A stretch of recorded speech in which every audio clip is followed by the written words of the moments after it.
Okay. The regular meeting of the Planning Commission is called to order at 7:02 a.m. We will now take a moment for silent prayer or mediation, followed by the Pledge of Allegiance. The Pledge of Allegiance will be led by Joanne Burns, our planning manager.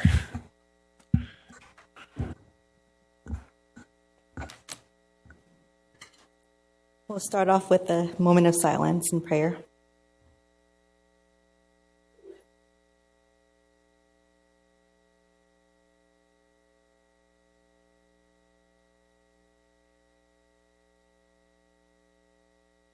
I thank you. Please face the flag. Put your right hand over your heart. Ready, begin. I pledge allegiance to the flag of the United States of America and to the republic for which it stands, one nation, under God, liberty and justice for all. Somebody got us this too. Our city attorney. Oh, he's so sweet. Okay, Joanne, can you do roll call? Commissioner Lewis? Present. Commissioner Williams? Vice Chair Williams. Present. Commissioner Becerra? Here. Commissioner Hang? Here. Chair Gutierrez? Here. Let the record show all commissioners are present. Great. Tonight we have minutes from the regular meeting on December 12, 2023. Does anyone have any changes to the minutes?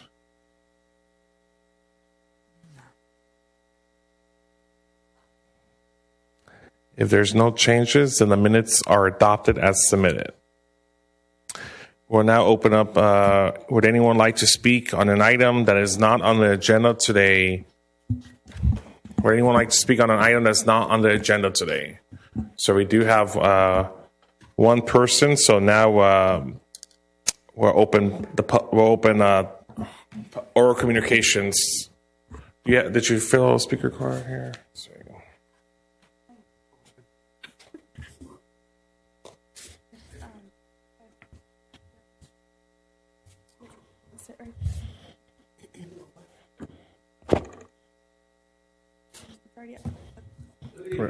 Hi. Did you fill out one of these, sir? Okay, you could do it. You could do it after. Yeah, sure. Happy Merry Christmas, Happy New Year's, belated. Reason I'm up here tonight is to inquire about Spotless Burger. It's become an eyesore to our city. It sits at the entrance of the Glendora downtown corridor. Recently, it was broken into. Oven was taken from it. It sits 20 feet from 31 Flavors, which also recently was robbed at gunpoint. As you're probably aware, Bund Street, not long ago, was broken into. It's safe, taken. Fortunately, they were able to track it down, but it was broken into and taken. This location, Spotless Burger, has become a haven for the homeless. It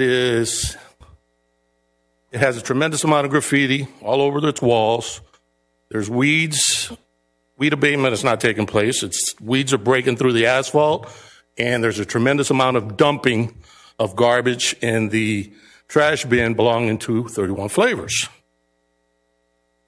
And my question is, what is the status of this restaurant that sits at the very entrance of the Glendora corridor? I recall I believe is Mythology.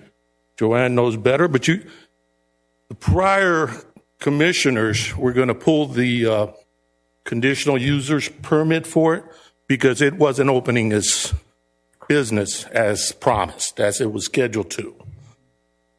This location, Spotless Burgers, predates that one. Under a different owner or a different presumed business to open its doors, but it goes pretty far back. And while it's changed the possibility of different sort of businesses, it's never actually materialized. It's now become a place that is just harboring that element, and it's really impacting the businesses in its surrounding. I come up here not just as a resident that's concerned about the city I live in, but I happen to have a personal reason why I'd like to see something happen to this location, that the owner be asked as to whether they're going to open, and if they're not, can or should the city insist that they maintain the property so that residents, and when you have your parades and festivals there, are not subjected to such an eyesore. So that's basically the nature of my visit tonight. Thank you. Great. Thank you. And just for the record, Joanne, can you tell the audience and people watching from home what's West Covina? It's the West Covina app. So if residents have concerns, they can report code enforcement issues on that app, correct? It's the West Covina app? That's correct. Okay, great. Okay, great. And now we'll now move on to we'll now close oral communications and open the public hearing. Tonight we have two public hearings. First, we will hear conditional use permit number 23-09, categorical exception, applicant Valeria Salampasi, location at 1209 South Sunset Avenue. The request is the applicant is requesting the approval of conditional use permit, CUP, to allow for the off-site sale of beer and wine within an existing 2,482 square foot convenience store at a service station, Chevron Extra Mile, located within the neighborhood commercial N-C zone. Joanne, who will be presenting the staff report? Planning Associate Miriam Machado will be presenting the staff report. Great. Good evening, Commissioners. As mentioned, this is conditional use permit number 2309 for the property located at 1209 South Sunset Avenue. The conditional use permit being requested is to allow for the off-sale of beer and wine within an existing convenience store that is located at a service station. The overall lot size is 39,890 square feet, but the building size of the convenience store itself is 2,482 square feet. The property is zoned neighborhood commercial, and it is surrounded by residential and commercial uses. This is a photo of the current convenience store, Extra Mile. And this is a site plan that was provided that shows the convenience store in comparison to the overall lot. For the floor plan, they are limited to only 10% maximum of retail space dedicated to beer and wine. They are proposing to have 3 beer and wine coolers that are highlighted in the top red rectangle. And in the left rectangle is a bulk display area as well. Here are some reference photos of where the displays would be for both the cooler display and the bulk display. The overall operation is primarily a service station with an accessory convenience store and accessory car wash. For their staff, they have 10 employees, 7 full-time employees, and 3 part-time employees. They are open Sunday through Saturday, 24 hours a day, so they're 24/7. But the alcohol sales would be limited between 6 a.m. to 2 a.m. as indicated by ABC. This specific census tract where the subject site is located is not considered to be an area of undue concentration for off-sale alcohol licenses. The specific census tract is highlighted in black here. Currently within this census tract, there are 0 alcohol license for off-sale licenses, which allows for 3. The closest place that does sell alcohol is 7-Eleven, which is approximately 300 feet away from the subject site. The census tract is primarily residential with a few commercial locations, and the census tract itself is typically not high in crime based off comments provided by our police department. However, this evening, the Planning Division did receive a comment from Robert Torres expressing concerns regarding the approval of this conditional use permit, which was forwarded to the Planning Commission and was printed and placed in front of you this evening. Planning staff does recommend adopting Resolution 24-614 when approving conditional use permit 2309. This does conclude the presentation. I'm here for any questions, and the applicant is here as well. Thank you. All right. Any comments, questions for staff? Okay.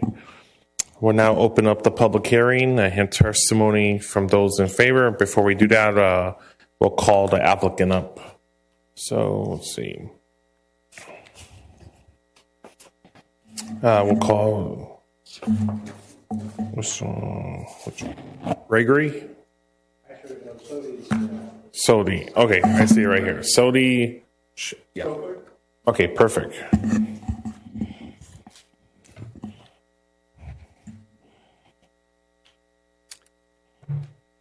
Hello. Good evening to all of you. My name is Sodi Shoker.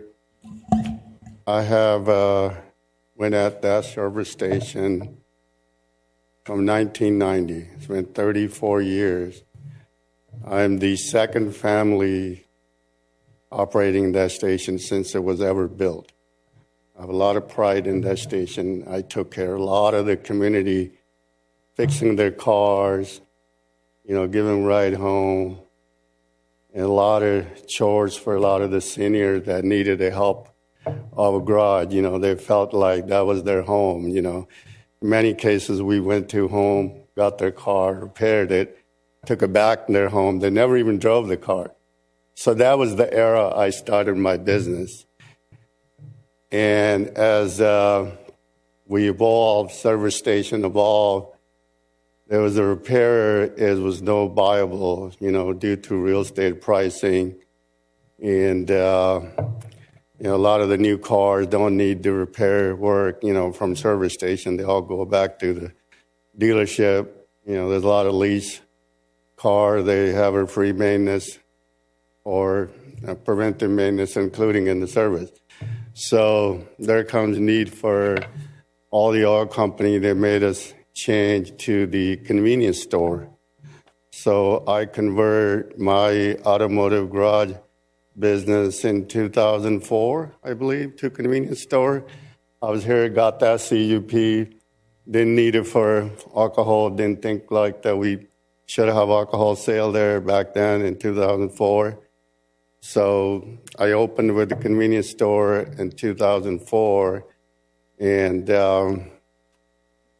soon after we realized, we're not an automotive garage. We're not competing with dealer, with automotive industry. We're competing with other convenience store.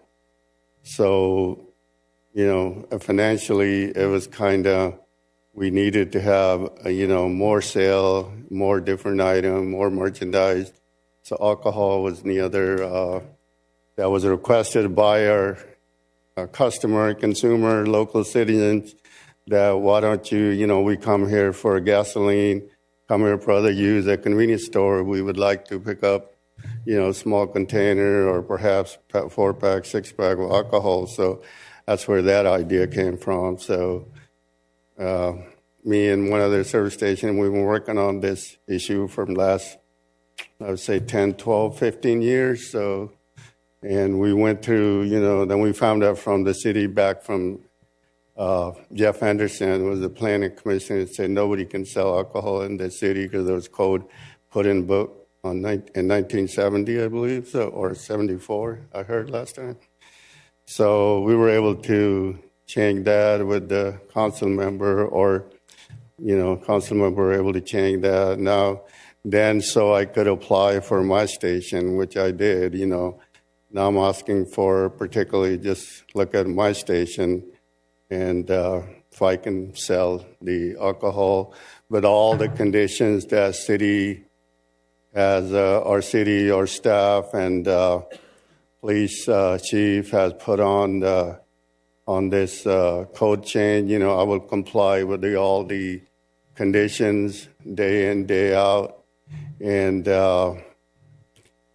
be very responsible. You know, from last history, 34 years, the station never got any kind of violation.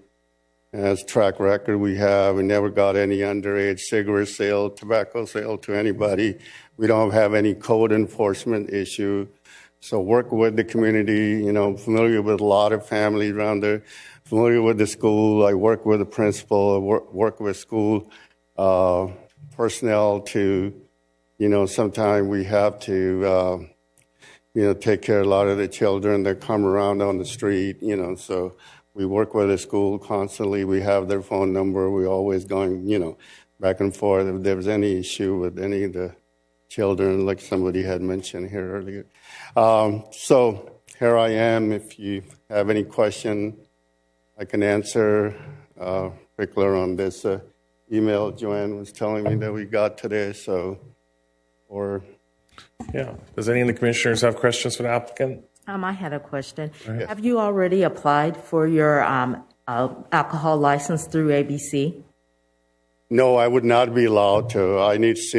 We need a complete approved CUP in order to apply for with the ABC. You can't go to them, just ask for alcohol license unless city will approve the CUP. How long did they describe to you it would take to obtain your license if you were to receive approval from the city? They would not speak to me. I could not open that conversation unless I have CUP.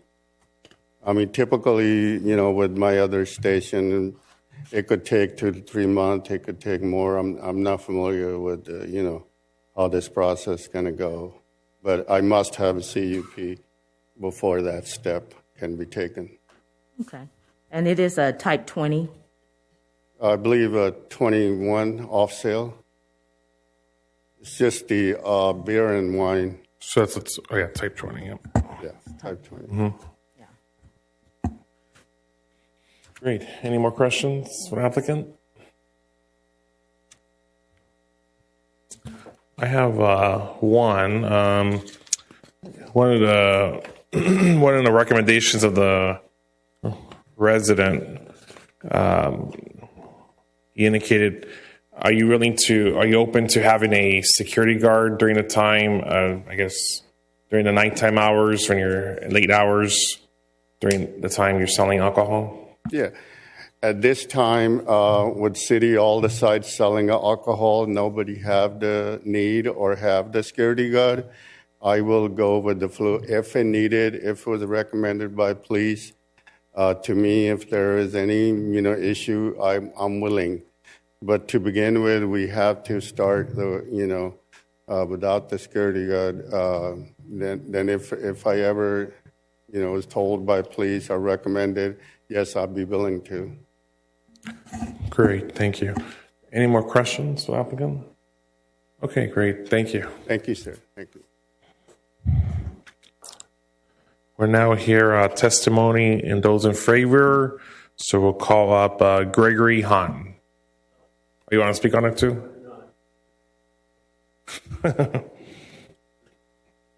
Greg Hahn, architect, Empire Design Group. I've known Sodi for 15, 20 years.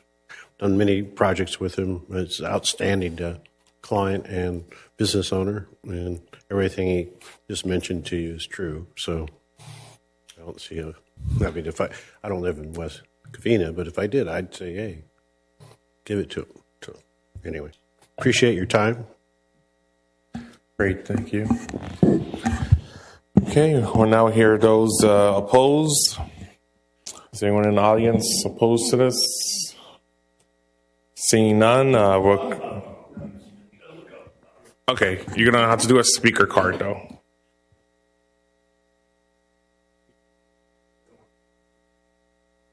I don't have to because it's not mandatory.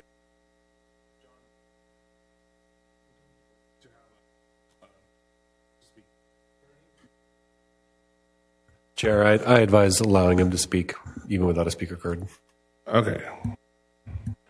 I concur for the record. The owner station is a nice gentleman, and I'm sure all the things he's... Give me 1 second. Timer, John.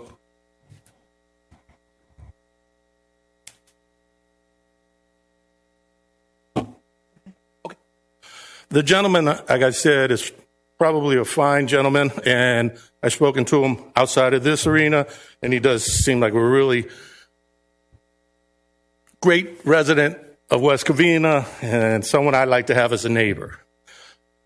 My concern is that this issue's been around for quite some time.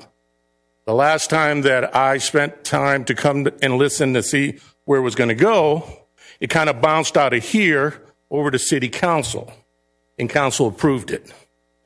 So I'm a little confused, and my question to you now is, what is the difference today from its previous approval by our City Council, which I think supersedes this commission?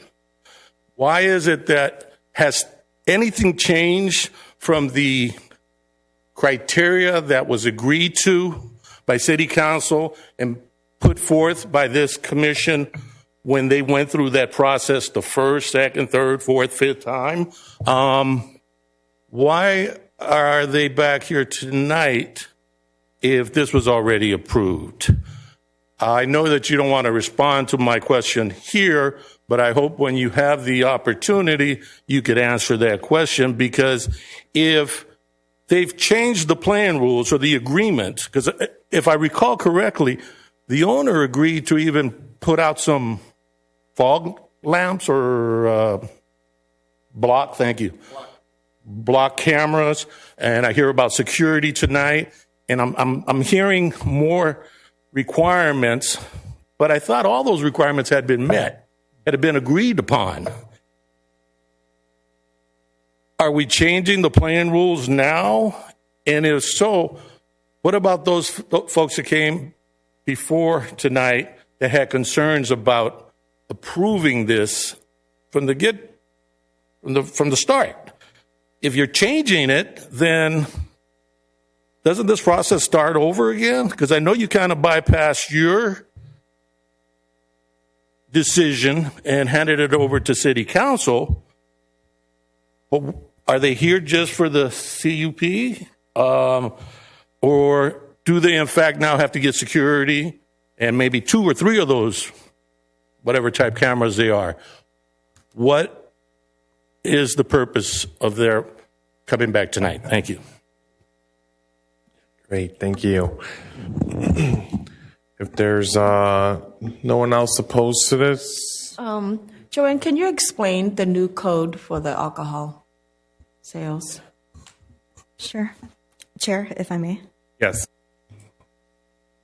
Okay, so the code amendment that the speaker was mentioning was the code amendment that the City Council had approved to allow alcohol sales at service stations through a conditional use permit process.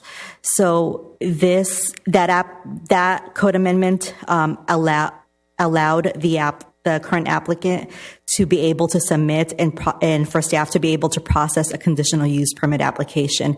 In the past, the use in itself was not allowed, so there was no method of any applicant submitting an application for the city to be able to allow them to sell beer and wine within service stations.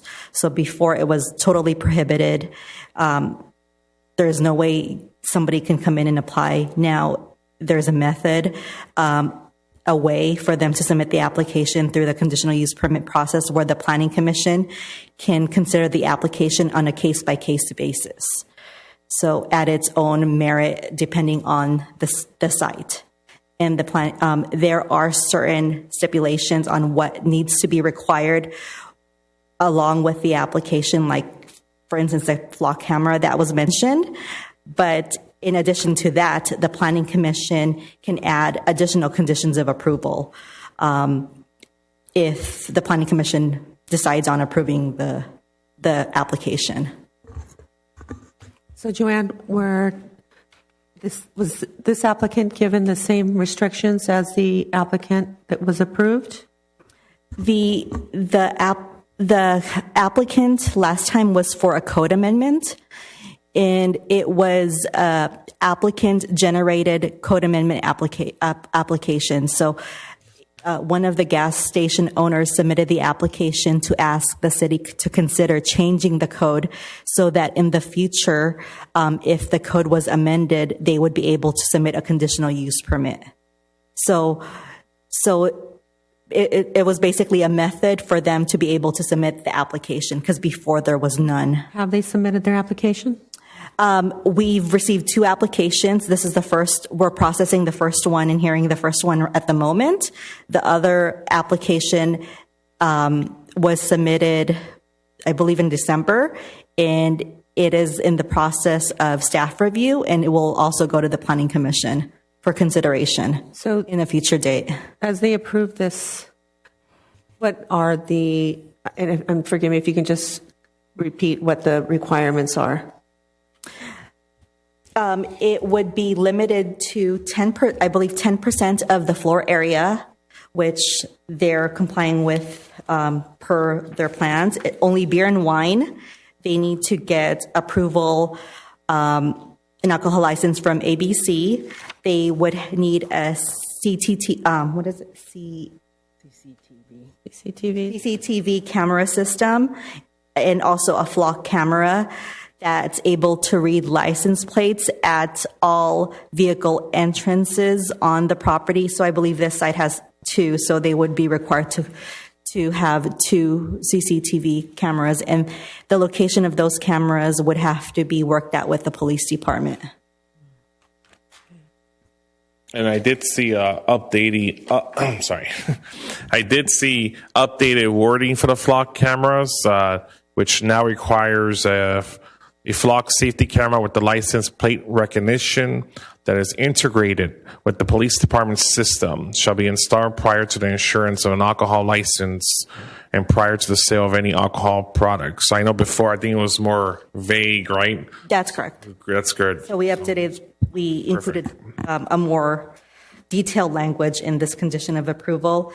And also there are also other general conditions of approval, like not having the display within 5 feet from a cash register, not sold in an ice tub, not sold in quantities less than what the manufacturer requires, or 3, they can't advertise on the fuel islands, no coin or fee-operated video game systems. They can't sell to anybody under 21 years of age, and they have to comply with all development standards. So did they ever mention security? Because it's not a requirement. It was not required as a condition of approval in the standard with the code amendment. However, the conditional use permit is under Planning Commission purview. So the Planning Commission, if the Planning Commission wishes to require a security guard, then the Planning Commission may do so. And the product that they said not near, how close to the cash register? 5 feet. 5 feet. How about to the front door? No, just the cash register. Okay, that probably would be good. There, I believe if you can put the floor plan. Sorry, if I may, yeah, it's there's a minimum requirement of 5 feet from the cash register as well as from the front entrance. If we're looking at the floor plan here, they actually hatched the area where it's not allowed here and there further away from it, as well as from 10 feet from the sales counter.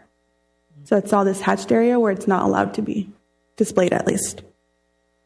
That's just for safety reasons, not only for the employees, but for patrons who are going there to buy something. They don't need to be caught in something. Any criminal acts? I'm going to just close the public hearing and then open up commission discussion now. You have any more questions? Thank you, Joanne. Commissioner? Becerra, any more questions? No. Okay. Commissioner Hain, any questions? Okay. Commissioner Lewis, sorry. Commissioner Lewis. I don't have any questions at this time. And Vice Chair Williams. The only question I had for staff, I noticed in the conditions of approval, there didn't appear to be an actual condition letting the applicant know that they need to obtain a license from Alcoholic Beverage Control. That is a requirement, but we can add that. Oh, okay.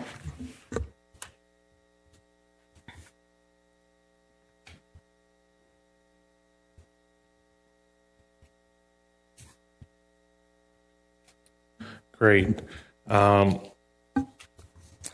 If there's no more questions, do we have a motion? Do we have any conditions from the police department? Because fire department has a condition. When we routed the application, they responded back with an email saying they don't have any additional conditions. Okay, thank you. All right, all motion to approve conditional use permit number 23-09, Planning Commission resolution number 24-6141, with the additional language requiring the ABC license as referenced by Vice Chair Williams. I will second that particular motion. Great. So we have a motion by Commissioner Lewis and a second by Vice Chair Williams. Joanna, roll call. Aye. Commissioner Hang? I actually don't have anything against it or for it, but I just wanted to add to see if Chair Gutierrez has an additional conditions regarding the security in the hours. If Commissioner Lewis, I don't know if you're open, but I think it'll be a great idea to have a security guard there at a more later hours of the day. Given the store, the location is a big, kind of like a big location store, and there will be, and since it's down the street from a school, I think that was one of the concerns by the residents, but it's up to you, guys. I'm not sure if security guard is necessary. However, if there's an issue in the future, perhaps we can word it in a way that if there were issues later on during the late evening hours, perhaps we can. It's at the discretion of staff. Chair, if I may? Yes, go ahead. There is already a condition of approval that requires us to monitor any complaints and bring it up to the Planning Commission if we get it. We get a number of complaints. However, the Planning Commission can also add a condition to automatically require you to bring this back within a certain amount of time for a report. So that's also another option. Well, it just depends, too, if the complaints are reported. Would anybody like to make an alternate motion? Or? Well, I'd like to raise a point of order. We had a motion, a second, and we were already voting on it. If there needs to be a motion for reconsideration or this motion dies, we can consider it at that point in time. Well, I think I don't think it's appropriate for there to already have been a vote, and now we're going in and we're adding it or trying to add something ex post facto. That's not Okay, we can continue the vote then. Yeah, well, your colleague on the commission was asking you if you're willing to amend your motion so they could support your motion, but if you do not, so we'll move on to the continuance of the roll call. Okay. Unless there's a unless there's another motion to add that language on the floor. Point of order. You can't. If not, then continue the roll call. So just for clarification, there is a main motion on the floor. A subsidiary motion can be brought, and a subsidiary motion would have to be dealt with first. In this case, there was a friendly amendment requested. The request was denied. As of the moment, there's only the main motion on the floor. Correct. So I was getting clarification if Commissioner Heng is making her own motion. So is that a yes or a no? Are you making a subsidiary motion, which would be to amend the vote? I thought if we're going to vote, we're just going to vote. But if not, I'll make a motion to have a discussion. Actually, no. Don't we discuss first before we? Well, all right, I'll make a motion to add or there is have a motion on the floor, but discussion is still allowed at this point if you want to discuss. I do want to discuss to see if how we're going to proceed with this and if there is an issue. I somehow don't see it on the condition here saying that the planning department is monitoring the issues, and if there's, If I'm not sure I what number may, that would be. it is listed in the resolution. P, staff shall closely monitor any complaints or concerns filed regarding the off-sale of beer and wine. The applicant and/or business operator shall work with staff to address any issues. In the event where issues remain unresolved, the Planning Commission shall review the conditional use permit for the use and may, at its discretion, modify or impose new conditions. And how many complaints would that be? Because there were 200 complaints with the Rebel Yell.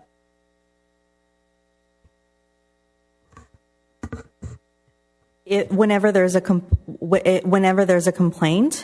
we will bring it up to the applicant, and if that it's something that they can't address, then we will bring it up to the Planning Commission. But if the Planning Commission would like to quantify and present a number, then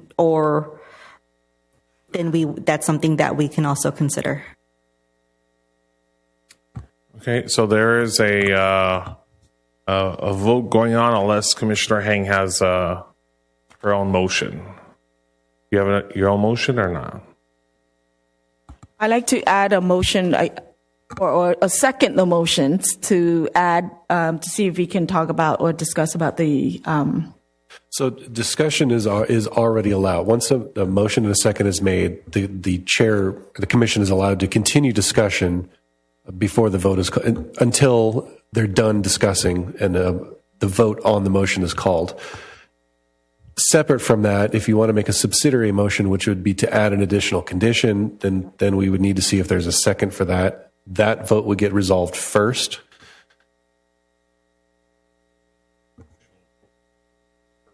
But if you're looking for further discussion, then this would be the time for you to continue discussion without doing your motion. I do like further discussion though to see how we're going to resolve the issues, whether we're going to quantify it or whether I don't necessarily think that we need security guards if there's no issues. However, if they're in the future, we can't predict that. But if there were going to be issues, then perhaps we should have. So since there was a roll call, I'll make a motion to give this commission 5 additional minutes to discuss, do commission discussion, the opportunity to discuss Commissioner Heng's comments further. So I'll make a motion. Is there a second? Okay. I'll second it. There's a motion by myself and a second by Commissioner Heng. Joanne? I'd like to. Yeah, it's You don't have to vote on a discussion. You can. I know, but since there was already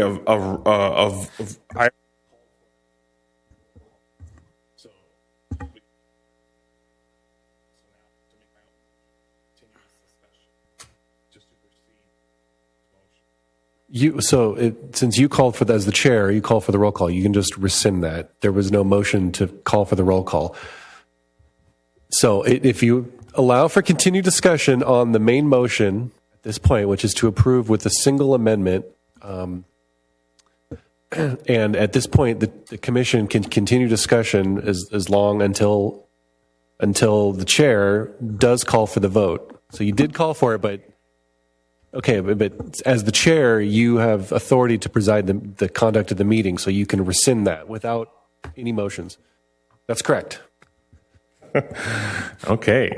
So before I'm gonna rescind the motion to call for a vote and go back to I'm going to recall my motion I just made and then go back to Commissioner Lewis's motion. Before I'm going to recall the roll call, and before we get to that, I'm going to allow the commissioners to discuss further some questions they have. So, Commissioner Hain, go ahead.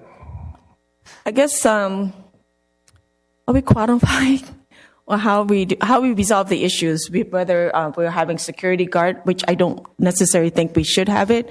However, if there is issues during the late hours, I guess between 10 to 2, it's actually this is 24 hours, so right? I think that there should be a number of allowed disturbances per year, and if they,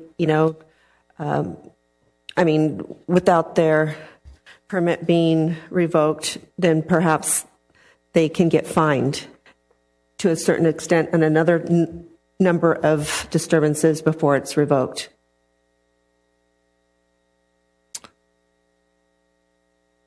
Within that, there has to be a time frame. I mean, we can discuss how many those should be and what time frame that should be. Yeah, we could do that, or this right now is laying out for the future of all these approvals. So you should really try to put more restrictions. Yeah, and I think that's a great idea, and I think either that or I think some sort of language that inputs some sort of notification either to this commission or to the city council that if a violation occurs after 2 violations, that the city council should be notified of those actions, and then so the city council could take action if needed, or the commission. But that's just an idea. So you're asking the store owners to police themselves. If there is an issue, they need to resolve it somehow. Otherwise, there's a fine or there's a security guard. Is that well? The only way that we'll even know if there's a disturbance if it's reported to the police.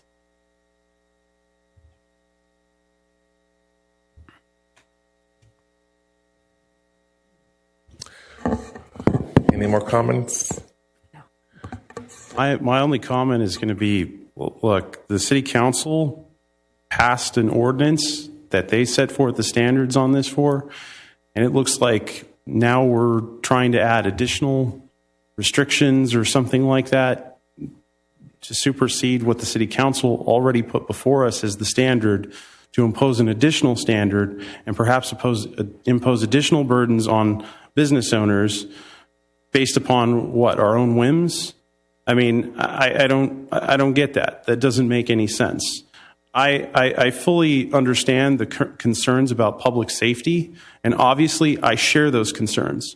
But the bottom line is this planning commission is not going to solve public safety issues in this city, this county, this state, this country. It's not going to happen. And the reality is there will be crime no matter what we do, no matter what. So we can put our pie in the sky beliefs that, we can put in a security guard and we can add these additional conditions on a place that sells 10% of their business as alcohol. We don't have that restriction on any other location in the city. It's absurd to me. But we're well within our rights on the commission to make suggestions and add, more restrictions or guidelines to any approval, regardless if it's approved by the commission, and we have in the past as well. But I'd like to add that the city council... I'm not done yet. Anything that we decide here, actually, for me personally, if I vote on something and approve it, I'm going to be held responsible myself for anything that we approve that is not protective of the residents. And so, yes, I do want to, discuss this further. I wanted to add that a month or 2 ago, City Council approved the amendment of the plan to allow alcohol sales in gas stations. So that's what City Council did. And this here, as Planning Commission, is how we set up all the other rules and regulations affecting the land use. So that's what we're discussing about. We're not adding anymore. We're here because of the land use and the conditional use permit. Despite the fact that City Council allowed alcohol sale use, that doesn't mean that they have it by rights. They still need to get conditional use permit. And this is here, what we're doing right now as Planning Commission is to allow the condition. What condition are we allowing or not allowing? And public safety is a huge concern to our city, to our staff. And if we can somehow look at it tonight, and like we said, all gas stations in West Covina will be allowed for alcohol sales. So somehow the five of us or more residents come over and have some type of plans to prevent, hopefully, to prevent more future issues. Just like we were sitting here a few months ago regarding issues of alcohol sales, not regarding gas stations. However, it was regarding some restaurants that had 200 calls disturbing the neighbors. That's a completely issues. However, that was also a conditional use permit that we took it away from them. Not that I want to, it's not a cost issues that we create. However, as owners, sometimes they do share responsibility as well. So now in these discussions, I believe it's very important that we actually sit down and discuss about what type of conditions. I mean, I get it, this is the first, but it will not be the last. And all the gas stations in West Covina will be coming in front of us for the next few months or years. Because like he was telling us, the gas station owner of 30 some odd years saying that, fixing mechanic and cars and that is no longer their type of business. Right. And I get it. He's trying to diversify to keep his business profitable. He's a businessman.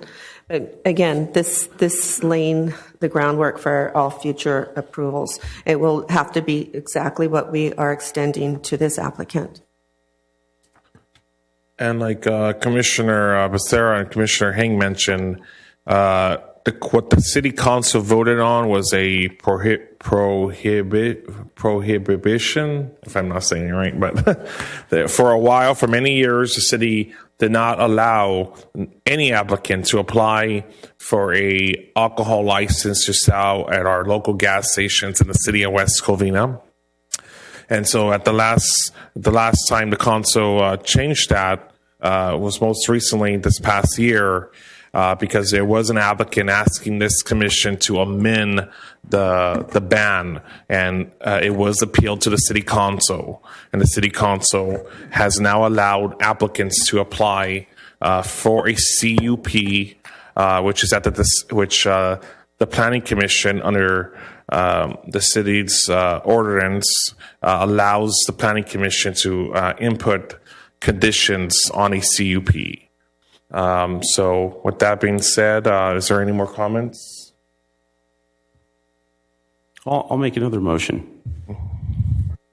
I'm going to make a motion to deny conditional use permit number 23-09 pertaining to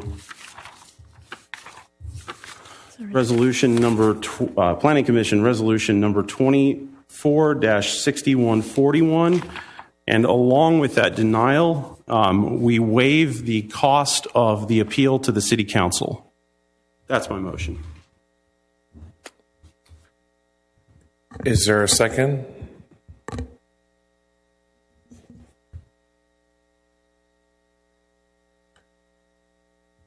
If there's no second, then the motion dies.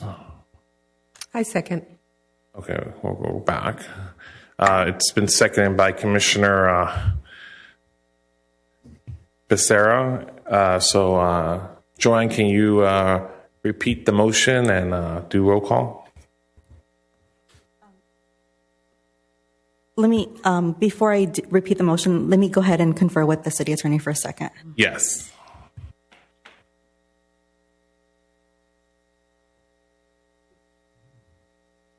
So to clarify, it would be a recommendation to the council to waive the fee. So it would have to go to the council. But it's up to the city council to waive the fee? So the planning commission doesn't have authority to waive fees.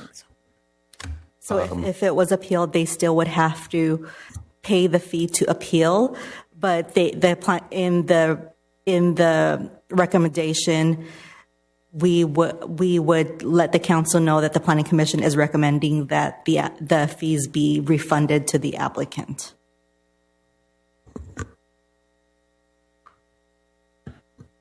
Okay.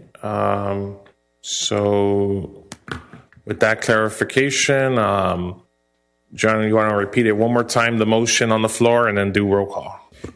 So the motion is to deny the conditional use permit number 2309 with the recommendation to the city council that if the application is appealed to the city council, that the city council initiate a refund of the application fees paid. It is, the resolution number would be resolution number 24-6141. However, with this resolution, we will be bringing back, this resolution that's presented to the Planning Commission is for approval, but we would be bringing back the denial resolution for Planning Commission vote so that the Planning Commission can review the denial resolution if the denial vote, if the vote passes. Can we also put in the recommendations that we've talked about, that they'd be taken into consideration? Yes. Okay. You want to do roll call? Sure. Commissioner Lewis? Absolutely not. Commissioner Heng? He just made a motion to deny, and then he voted not. Yeah, just to confirm that was a vote against the motion, correct? Correct. Commissioner Heng? I will abstain because I like to have more discussions about this particular topic. This is our job. We just don't pass it on to City Council. Okay. Commissioner Becerra? Abstain. Commissioner Williams? No. Vice Chair Gutierrez? Abstain. Okay, the motion fails. Motion fails. Is there a new motion on the floor?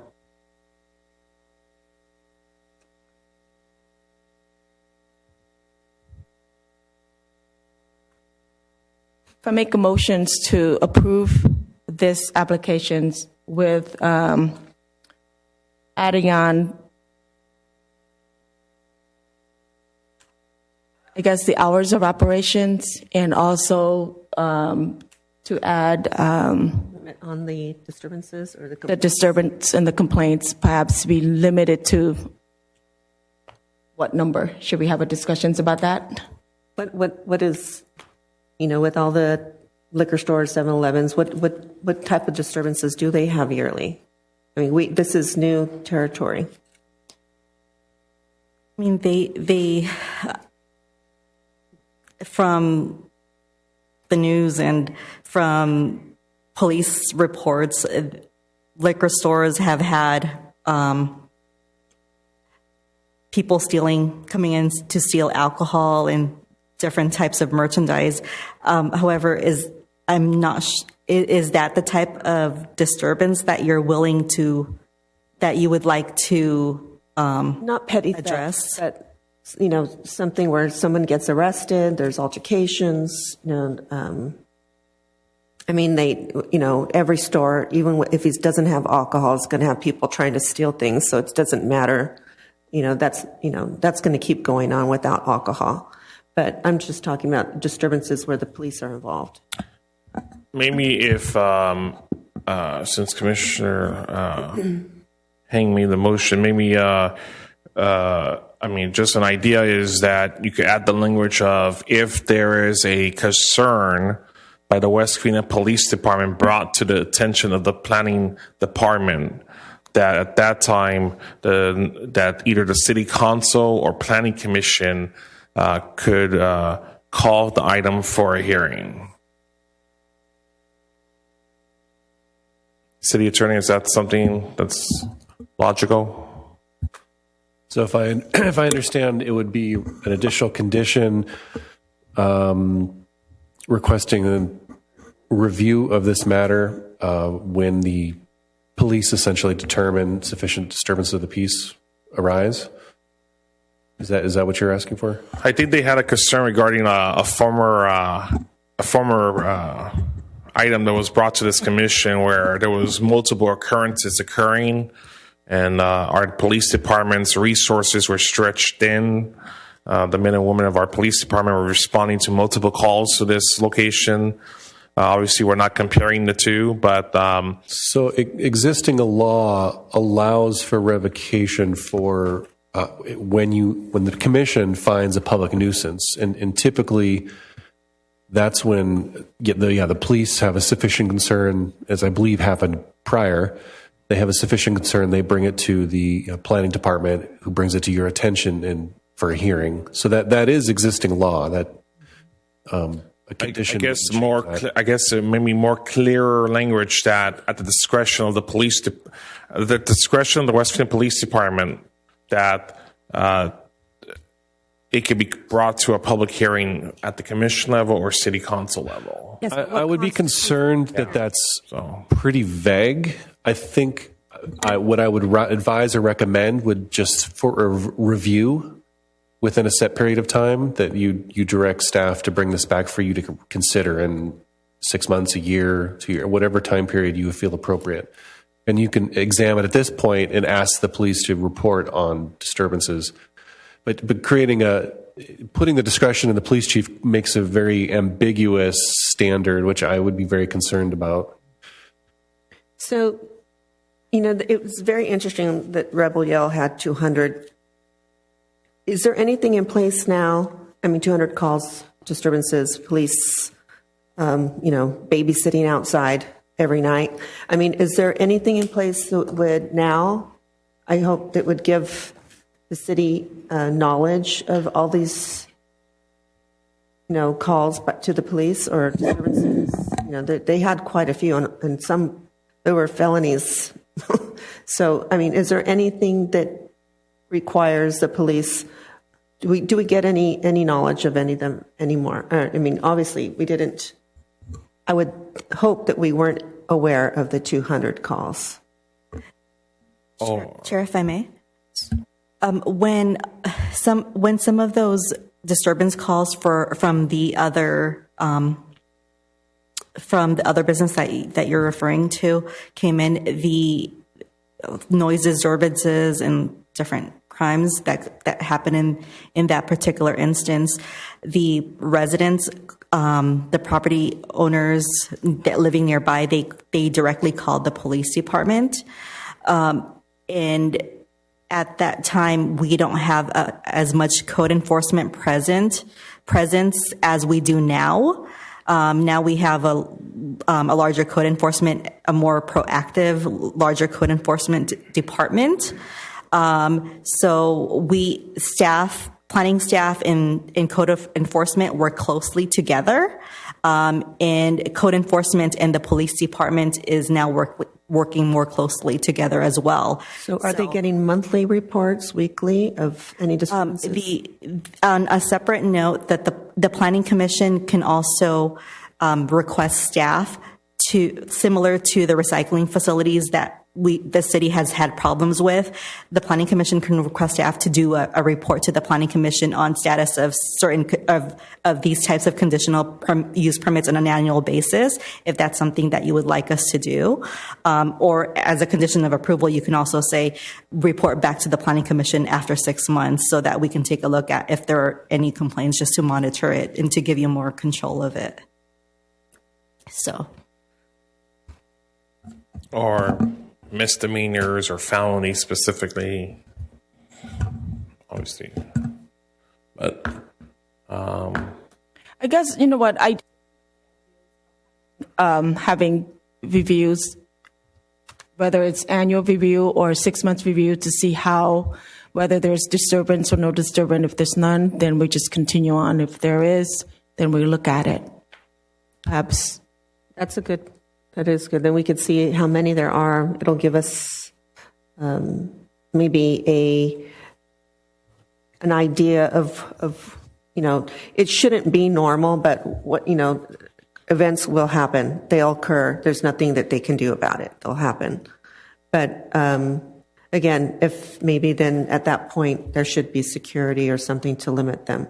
I don't know that it will, but something to discourage them. It's like putting up a sign at your house that says you have, there's cameras, you're on, then it's 99% deterrent for people not to burglarize your home. So I think that it does, the fact that there's a security guard will, mean something. I'm not saying that we need to impose that added expense to the applicant, but, at the end of the year, when we do review, if it's something that's needed, then we should implement.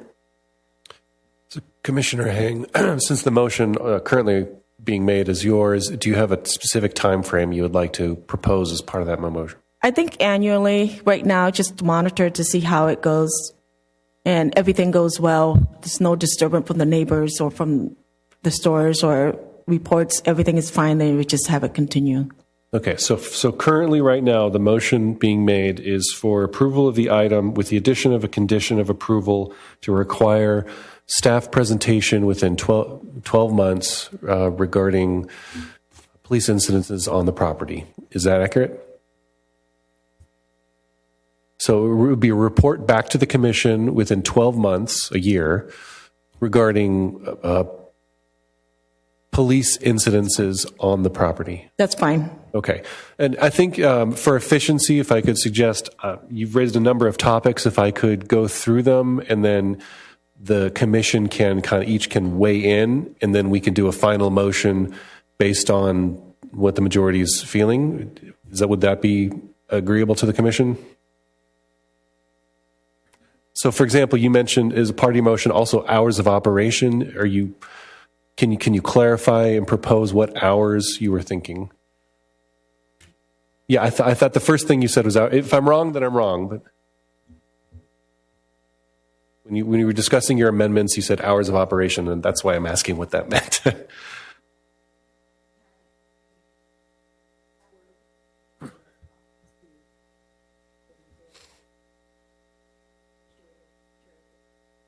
Whether there's issues during the midnight or not, but currently there's no hour limitations. Okay, so I'm okay with the hours. Okay, so and I just want to at this as long as we have the annual review. Poll the commission. So at this point, we're leaving the hours of operation currently alone. It's 24 hours for this. Again, I'm just doing this for efficiency, so we can, when we make a motion with a number of amendments, we're polling right now just to see who agrees with the amendments, so we can be efficient in the motion. Well, they're already 24 hours. So the hours of operation are 24 hours. There's a time limit on the sale of alcohol. They have to cut it off at 2 a.m. Per California law. Is there anything in this that describes that there should be no drinking on the premises, especially for car wash customers? There's a requirement that signs be posted. Okay, great. So hearing nothing on the hours, I'll move on. There was the original motion did include a condition that ABC approval be required. Is there any objection to including that in the final motion? No objection. Okay.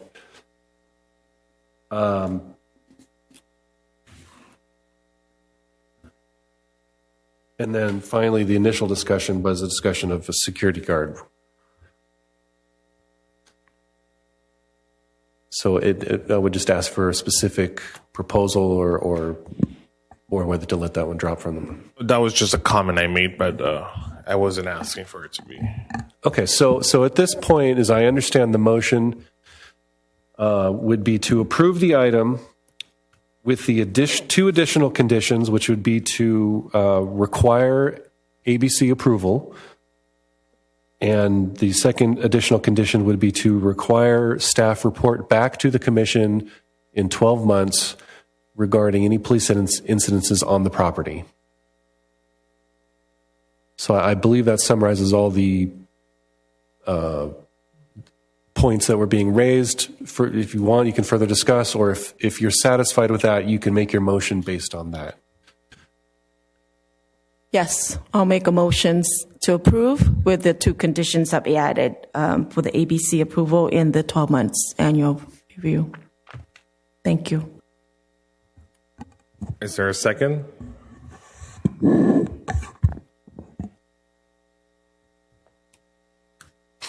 I just want to comment. My concern about that motion and putting in a 12-month review period, I look at it this way.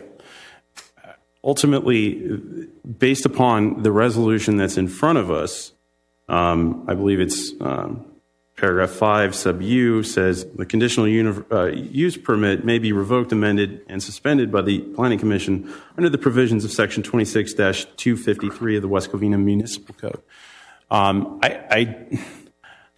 I understand the want to do that, and I would be amenable to doing that on a global context, but not in the context of an individual. If we want to, if we're going to single a particular business out, I have a problem with that. I have a big problem with that. So long as we are applying that standard for everyone, and I would suggest that we do request that staff provide us reports on CUPs on perhaps an annual basis. I don't think that's a bad idea, so that we know what's going on. If we're getting complaints, that way we know what are potential issues that we can bring up on our own. But I think the idea of bringing it up in a single instance, I think it's a bad precedent.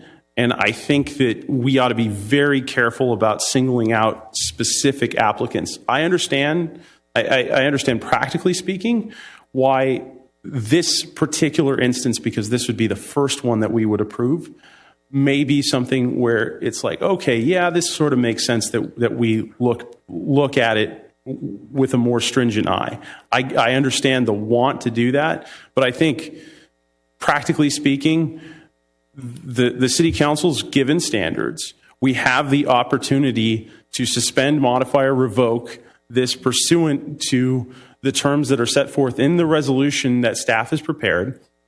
And if we want to have a more global report on CUPs that is brought to us and given to us such that we can consider, there's a police concern on X issue or Y issue, we can deal with that separately. And I would strongly suggest we deal with that separately. And I think, frankly, everyone here would probably be in agreement with that.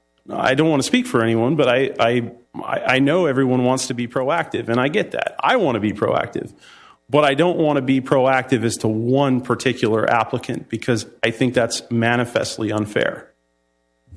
So that's my only comment about the motion. I would support your motion with that one condition removed, and I would be happy to agendize something that gave us a report on an annual basis later on. I'd like to add that we're not singling out any businesses. We do love the businesses to be here, and we wanted to support and approve this type of business. However, the neighbors has been for years concerned about alcohol issues. Every time they come in front of us, it was denied in the past. Every single time. Now, wanting to support this particular business, we're not singling out. It's redundant when you added the ABC approval because no matter what you do or what we do as Planning Commission, they need an ABC approval from the state in order to sell alcohol. However, to monitor them and some, that's why we have conditional use permit. We have conditions. And we're not singling out any businesses. Some conditions in certain businesses are a long list of conditions. This one, not so much. Adding one more to making sure, because this is the first time that we're having alcohol, it's to making sure that all the business, if they're doing fine and if they're monitoring that, hey, if there's a client that's causing all the sorts of problems, if the 5th time or the 20th time or the 100th time that they come by, maybe they should think twice before they sell it to them. That's up to the owners. However, this is something that the owner also can monitor as well. They know their clientele more than us. In creating problems and creating resources that was taken away from the community, that's also not a good thing as well. So adding one condition to review, and we do it all the time. This is not the first time, and this will not be the last time. And that's why we're here, adding conditions. I mean, we only have so many conditions. I agree. Big old long list.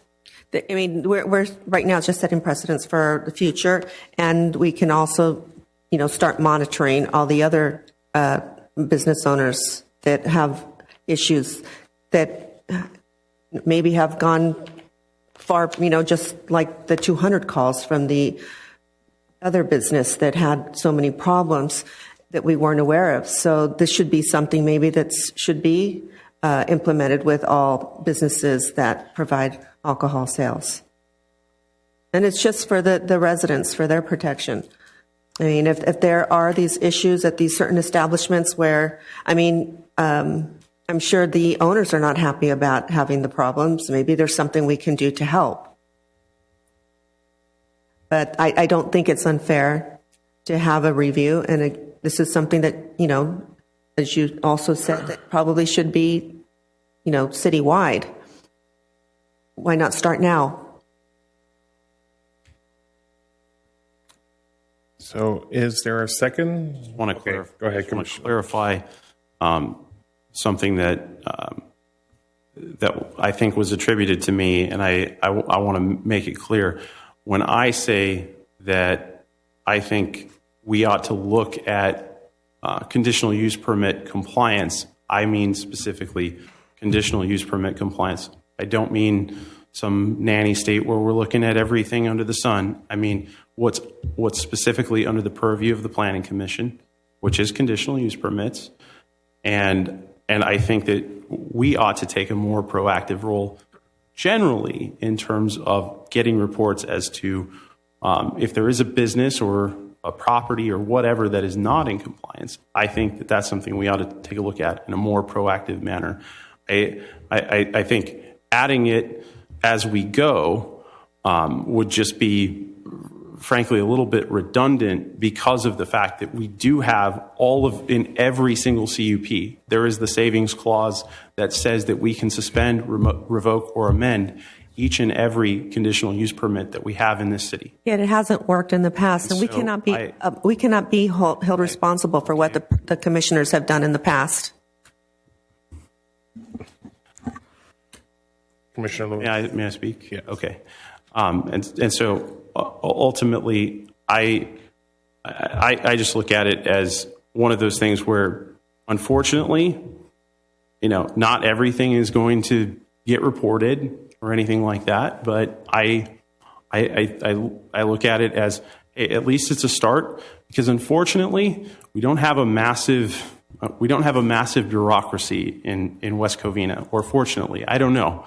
There may be goods and bads to that, but with regard to what we do here, we don't have a massive bureaucracy, and sometimes things do fall through the cracks. But if we're gonna create a requirement that staff does each and every single one of these on an ongoing basis and monitors each and every single one of these on an ongoing basis, we just don't have the staff for that. If we had the staff for that, that would be one thing. But if we're going around and we're looking for squeaky wheels and then reporting back to us, that's another thing. And we can find those things. But going through and making an additional affirmative requirement on staff, which honestly, as much as I love our staff, there's not enough of them. They don't have the capability to consistently monitor each and every single one of these. So that would be my only concern about this. We impose these additional requirements, and then we don't have the ability to follow up on them. And that's the practical consideration on all of this. Joanne already said that code enforcement is working very closely with law enforcement, so they are already getting that in order. Am I correct? That statement is correct.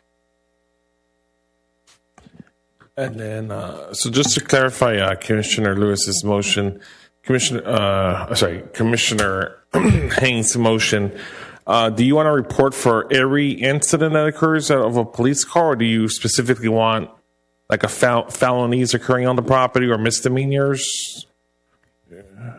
Commissioner Haing? It's just an annual review by the planning the planning department. Anytime there's a police call, I mean, we could take it into consideration at the review. Okay.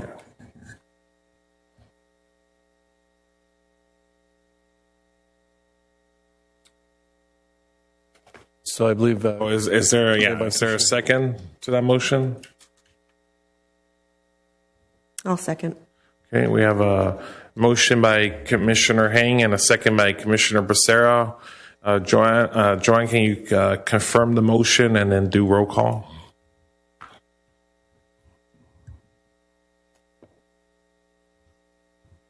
The motion was is for Resolution 24-6141, a resolution of the Planning Commission of the City of West Covina approving conditional use permit number 23-09 with the added condition for requiring an annual review of the conditional use permit, and also adding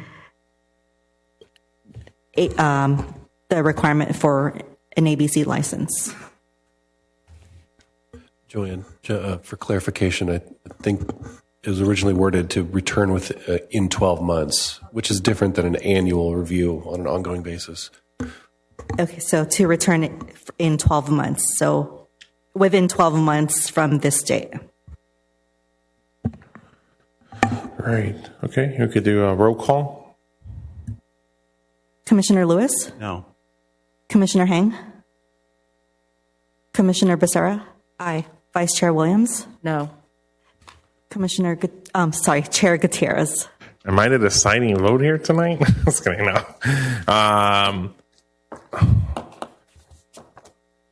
Going to abstain.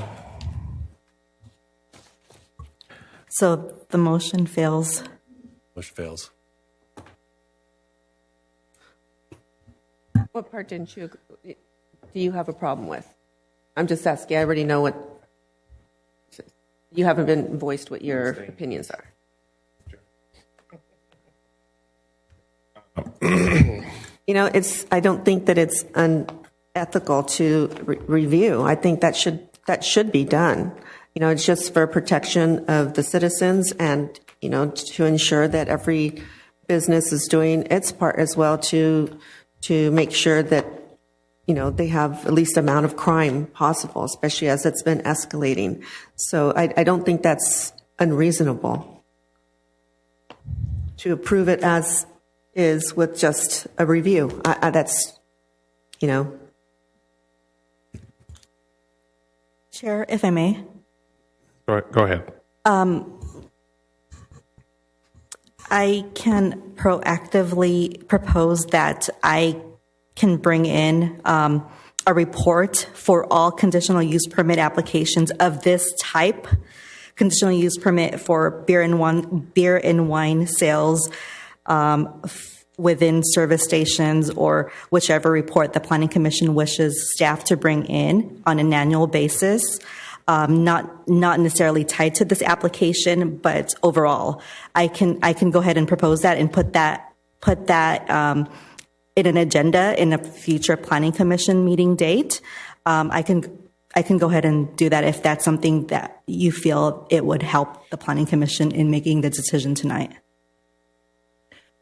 I'd like to add that I was busy looking for a letter from one of our residents that live in the area, had requested to limit hours in alcohol sales and also a variety of different things, but I just can't find it right now. And our service stations or convenience stores are also concentrated in certain sectors of our city. And this will be the first one that's coming up. There will be more that will be coming up. Reviewing of how businesses, when we provide or approve conditional use permit, is pretty common in the past.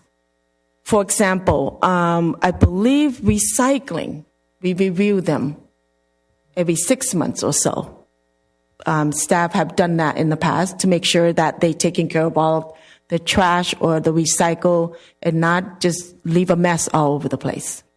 So it's pretty common to review businesses.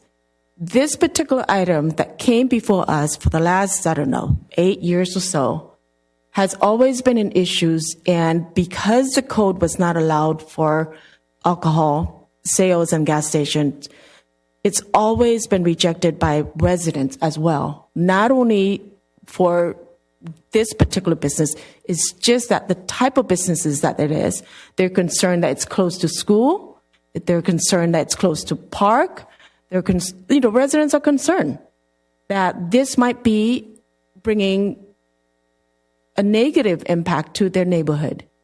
In this particular gas stations, it's really heavily concentrated on the northwest of our city. If you look at it, this is not the first time it came in front of us. The map has all the locations of all the gas stations here.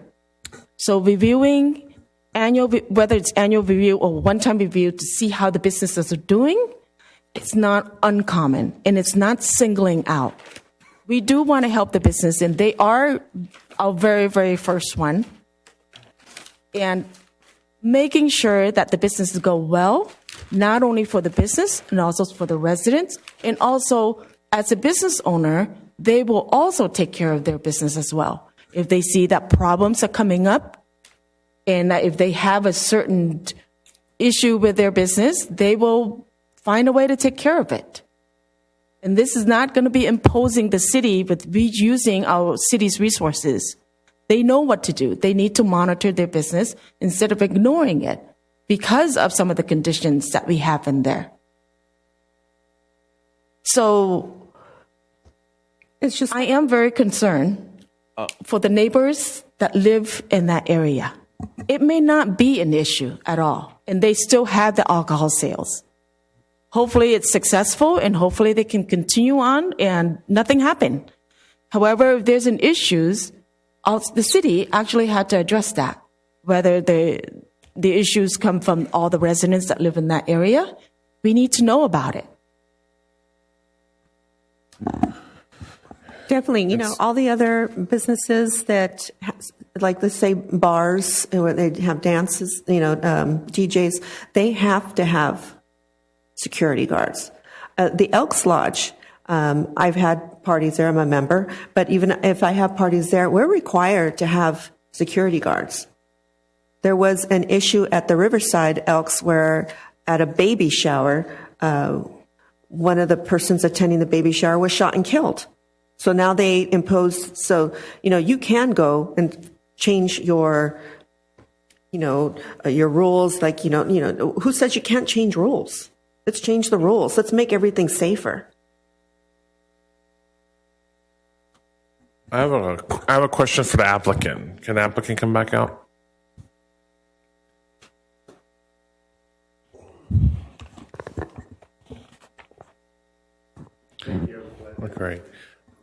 Great. I just have a couple questions. The first question is, the current cameras you have, do they recognize facial recognition? Your good cameras? Okay. Second, the only concern I had was I saw that the beer and wine was next to the coolers that have the juices, the waters, and the sodas. And I know there's a lot of kids that go there during after school and so forth. And I do know that I know you have space. You have more space where the bulk beer sale was proposing to go. And I know obviously whoever your Pepsi or Coca-Cola or whoever your supplier is, I know they also have a program where they give they kind of lend you a free refrigerators when you need more and stuff like that. Logistically, is it doable if the beer and wine was in its own section away from the regular juices and sodas? Like if you were to have three refrigerators on, for example, where the bulk beer sale was proposing to go at. So that way, when kids are going in there, they only see that section, and then as a kid, you know better, or you might get in trouble with your mom or dad if you go to the beer section on the other side. Is that something that's logistically doable?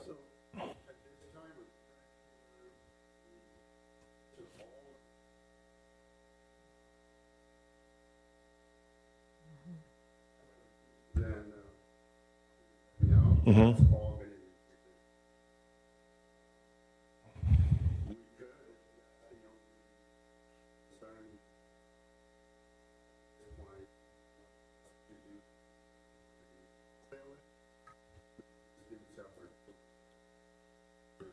Yeah, I mean, obviously, I don't want to put a burden on you, but I'm just thinking of, like, for example, my little nephews or little kids that go in there during after school. Obviously, I know a lot of locations these days have obviously regular drinks on one side, and the other side is usually the beer and wine section. And then yeah, so.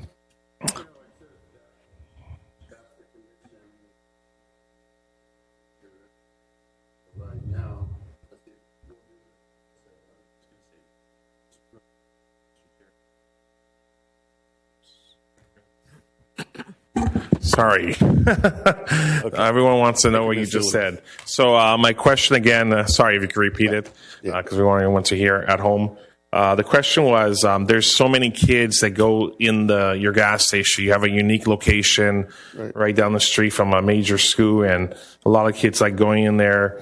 My only concern was having soda, juices, and water right next to three refrigerators that's gonna have alcohol beverages, and I know do different partnerships like with Pepsi or Coca-Cola. Sometimes they'll give you extra refrigerators that obviously you could lock in after 2 a.m. and so forth. So I was just wondering if you're willing, and obviously not to put a burden on you, but obviously to put our kids, our local children first. Is that something you're willing to do, to relocate those the beer and wine refrigerators to where the bulk beer sale was proposing to go? I'm concerned with the children. You know, we've been serving the children. They're there every afternoon, and we're like 3 or 4 employees on duty at that time. Basically, they come from 3 to 4, or some Wednesday they come early, like 2 o'clock. We know the schedule. Like I said, we did design as far as we could from the door, from the counter, from the cashier. But if you want to put a condition, you know, I can agree to, if you want me to only have it where the bulk sale is right now, we can put a cooler there. Of course, it will be extra burden, could be, you know, $30,000, $40,000, $50,000. I'm not sure at this point, but I'm willing to do it if that's the only condition that I can meet. Well, I would encourage you to obviously use your partnerships you have, like with whoever your drink supplier is, and hopefully they actually give it to you. I'm sorry, free.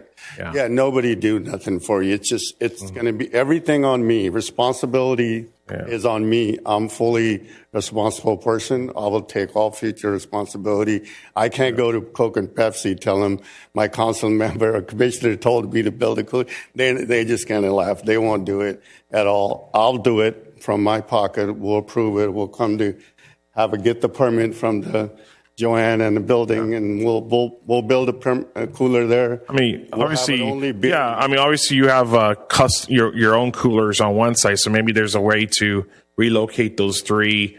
Since you say you're saying they're going to be refurnished or redone or something, it has to be built there. Okay, so you haven't built the regen cooler is not doable. You can't stock. You know, those are. Like if you have an impulse item or something, this is not an impulse item. This is our regular item. We need 3-door, and I can build a cooler. That's I'll commit it to tonight, and that's where we end. That's where we end, and and so maybe Pepsi will give you soda machines for that where their drinks are going or something. We're not worried about Pepsi. Or Coca-Cola, whoever. Beer tonight. So, so great. That's all my questions. And as far as the safety, like you guys, you know, Commissioner Hang was concerned about all the security and all the future problem may arise. do you have in the conditional use permit, my CUP can be taken away anytime.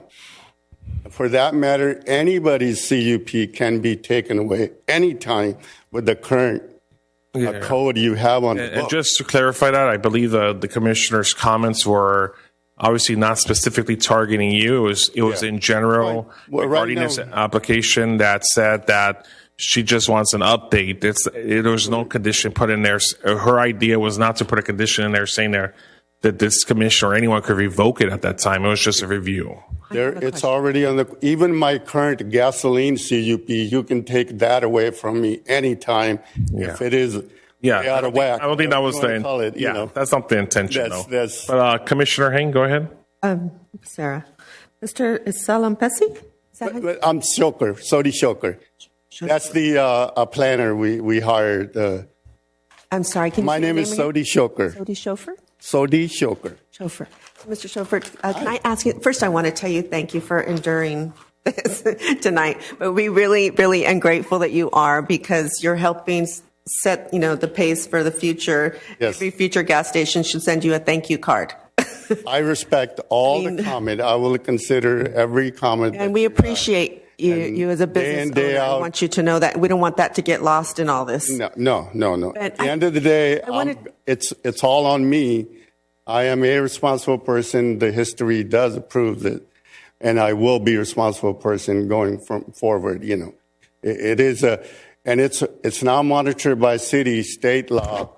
They do an undercover test on a store constantly, all the time. Every store, there's an undercover goes into try to buy beer as a decoy, as well as our police will also undercover decoy us.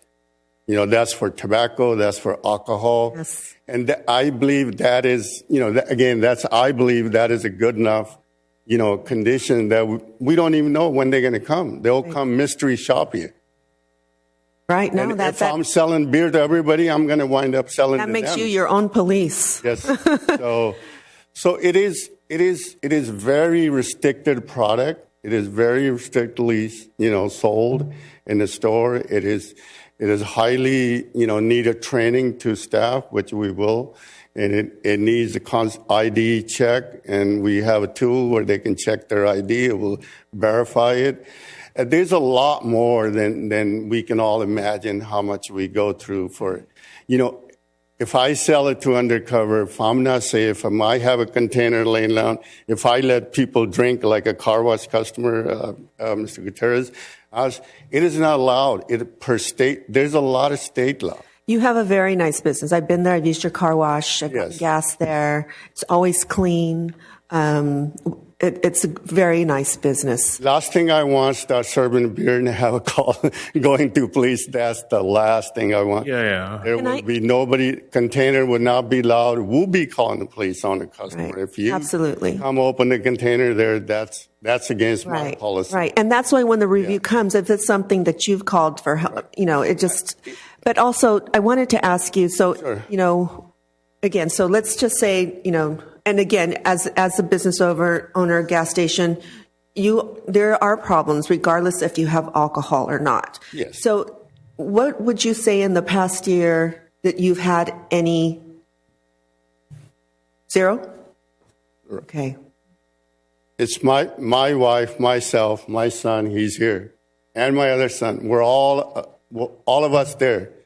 We're there to help people. We don't create a problem. We did have a homeless issue. We're out there to taking care of them. We're walking them to the hospital. We're a family operation. We're not the problem. So we serve our community well. We will. The problem usually come argument, the people not familiar with the city, or they're just only a profit-minded business owner. We are there to serve our community. We don't want a problem. That's wonderful. And I don't have any problem. This is only to ensure that all the future gas stations who want to implement I will this not will change be in the as future. responsible as you. Do you understand? So it's And it's not. We're not saying that you're the bad person. Right. What we're saying is that. And I can speak on my own, but statistics have shown when someone starts selling alcohol in their business, Okay. you will get a different crowd of people going to your business. So that's what their questions were. In regards to the car wash, I know you're not going to authorize or allow drinking on your patio, but I want to make sure that if someone does open a can there, Right. that you know that you have to regulate them and tell them stop, or even call the police on them if they call the police refuse. on them, yeah. So yeah, it's not nothing against you. It's just absolutely not. everyday responsibility, whether you sell beer. We're selling tobacco. Mm-hmm. You know, tobacco is more to the kids. Like, you know, there's a lot of kids come try to buy it. We are strictly, you know, prohibit that. We tell their parents. There's a lot of parents that drop them off at my site. And I'm familiar with the parents. I'm familiar with their, you know, school. All the school teachers, they shop at the store. They buy the gas. All the buses come there. We know the bus's driver, you know. And we have a communication, ongoing communication with their children's parents, with the teacher, with the principal, and with the bus driver. And we sell fuel on account receivable to school district. So all the school district employees that come there, they drive their car. So we will, you know, handle as best we can. That's all I can promise. But yeah, there was a problem come up. We will, you know. Yeah, I have no doubt that handle you're it being the way enforcing the we're law. supposed to Yeah. handle it. You know, call the police, get help. You know, have extra employee there. And also hours are restricted by state. You cannot, even stations open 24 hours, and we do like close the door. We don't serve like you know, there's the customer usually after midnight, they don't walk in. We just serve them through the window, you know, and we will, you know, have that practice ongoing, you know. If we see a lot of cars there, a lot of gathering there, we close our doors and we serve through windows, you know.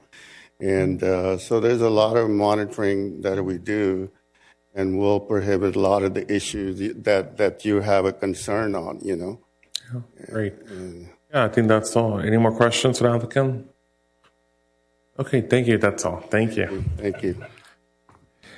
And so, with that being said, I would like to make a motion. If I have my colleagues' support, my motion will be to integrate Commissioner Heng's original motion, which was there's 3 items I want to add. So the first will be, I think Commissioner Heng mentioned annual review of crimes occurring. Now, if my colleagues are okay with this, we don't want to report a report like this of people stealing candy.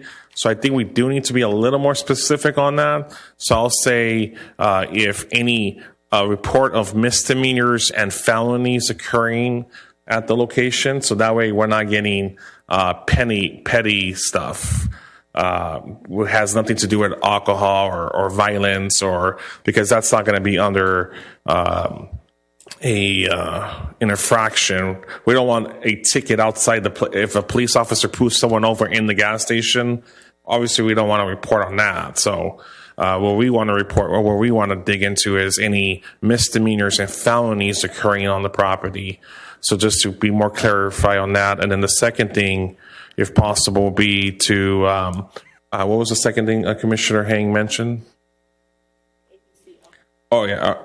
Go ahead. ABC alcohol. Oh yeah, and to add the additional wording regarding having to obtain an ABC license, obviously, and then my dirt condition. After speaking to the owner, I believe it's doable, which will be to put the beer and wine in its own section away from water, juices, and soda. So that way, young kids coming down the street from our local schools are not next to a beer refrigerator when they're taking out water or soda. I think that ensures also a better safety measure too. So now the store associates know if someone's gonna steal a beer, now they have one area where they're focusing on, which is their beer and wine section now, compared to a more broader area where you had stockpiles of a bulk beer and sale, which I'm sure there's more room in there to put them. But I think it's more safety precautions and obviously I think it gives a better. It doesn't encourage young kids to drink and to see those bottles next to, let's say, a water bottle. And I'm sorry to interrupt, but I think that if you're putting them too far from the register, which 5 feet is what's required, I mean, if they're far in the corner, they can 5-finger them. You know, you can't watch kids when they're doing that. So I think the fact that they need them 5 feet from the registers so they can monitor. Well, I think they're further away. I think they're right. The register is already over here. It's a pretty big store, as you know. So as they stand right now? Yeah. So they're over here, but he has a lot of workers working throughout the place. The cashier's over here. And where do they have them now? They're over here. Okay. So she'll move these 3 right here. That would be much further, though. Would they be able to see them? Well, because now they have a straight view, but also they have multiple staff members. The door where they can take, Well, here out. Now they have to go like this way. and they won't see them. They have this view, and then they have multiple staff members working. I don't think it's right for us to impose a $50,000, refrigerator for this man to have to. I understand what you're saying. I totally understand what you're saying. But if it's going to cause him additional expense, I don't think that's. Yeah. Yeah. So I'll open up public comments so the applicant's representative could come back up and address some of the concerns. Go ahead. You could come here and just Just state your name for the record, and then obviously you're representing that. My name is Navroop. I'm Sodi's son. As far as the cooler being in a place of origin where the children are further away from the counter, we actually have staff members that watch the children in the store just to make sure that they aren't doing anything they're not supposed to be doing. So the children are being monitored already while they're in the store. So just for their protection, we're already watching them.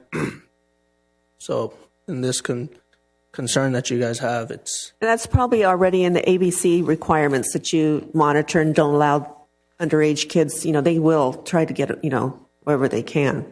It's possible that a child might try to do that. So we're definitely would watch them, and not would watch them, we will watch them. And this is something we're doing already, and we're just planning to keep the good, how we're doing it, the good way to keep on doing it.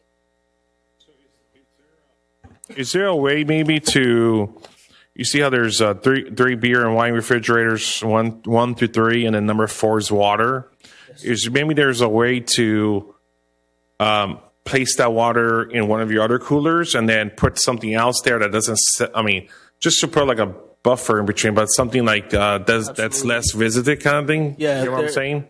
To move that cooler, it's just a matter of unplugging it and moving it. Yeah, no, like for example, maybe you put the bakery small things that need to be refrigerated, you put it in that one section, like it's a buffer, but you're just moving the water to a different, like to one of these other. Because people buy water a lot, so that's what you're saying. Yeah, so you have like water and juices right here in this cooler. So maybe there's something that doesn't sell so much, like those little bakery pastries, other stuff you have in your store, the pickles, whatever. Yeah. You get what I'm saying? Those condition you can. That's an easy have it. We'll fix. take it. We'll consider all your condition. We'll take any condition and all condition. We're willing to have it in the writing, comply with all your conditions that you may. But do you get what I'm saying? Like, it's the. I don't want you to remove. I don't want you to move the refrigerator. I'm just saying what the product you're going to put in right there in that Next specific to, one. You put something that maybe it's the little sure refrigerator things. You have another section kind of thing. Yeah, the whole so right now we're called non-alcohol beverage cooler. It's a fixed cooler. It cannot be moved. The main the main dealer when you go in, just straight on the wall. So entire set has to be replanogrammed. You know, once you add beer and wine there, the whole thing gets, you know, it goes to the industry standard. It goes to the our extra mile people. They will cosmetic the whole cooler. Every single item, it's not going to be there where it's at. There's a reduction in the item because you're adding a new item. You have to reduce the water. You have to reduce the juices. No, I don't want you to add a new item. Yeah. What do you have in your to-go food refrigerator? As far as like the main concern is to not have the children near the alcohol. Yeah. For the concern that the children might try to pick up the alcohol. This is mitigated by the fact that we have a staff member watching the children at all times when they're in the store. So it's not feasible because, you know, they wouldn't be able to do the thing that they, you know, we're scared they're potentially going to do because we're already limiting them from doing it. Right. They're not going to put any Snickers by the alcohol. Yeah. No, I'm not saying We'll have a you know, item we can pick up 10 items you want next to the beer we have.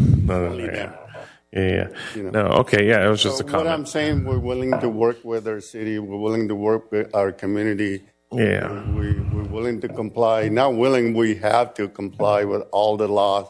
They're already on the book, and these conditions that you know, council members put on. It's some of them are harsh conditions, and we took them, and we will comply with it, you know. Great. Okay, great, thank you. So I'm going to open up commission discussion again.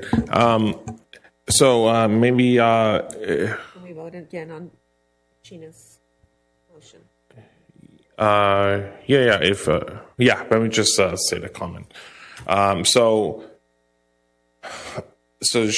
Commissioner Hang had a motion eventually, and then Commissioner Lewis had a motion.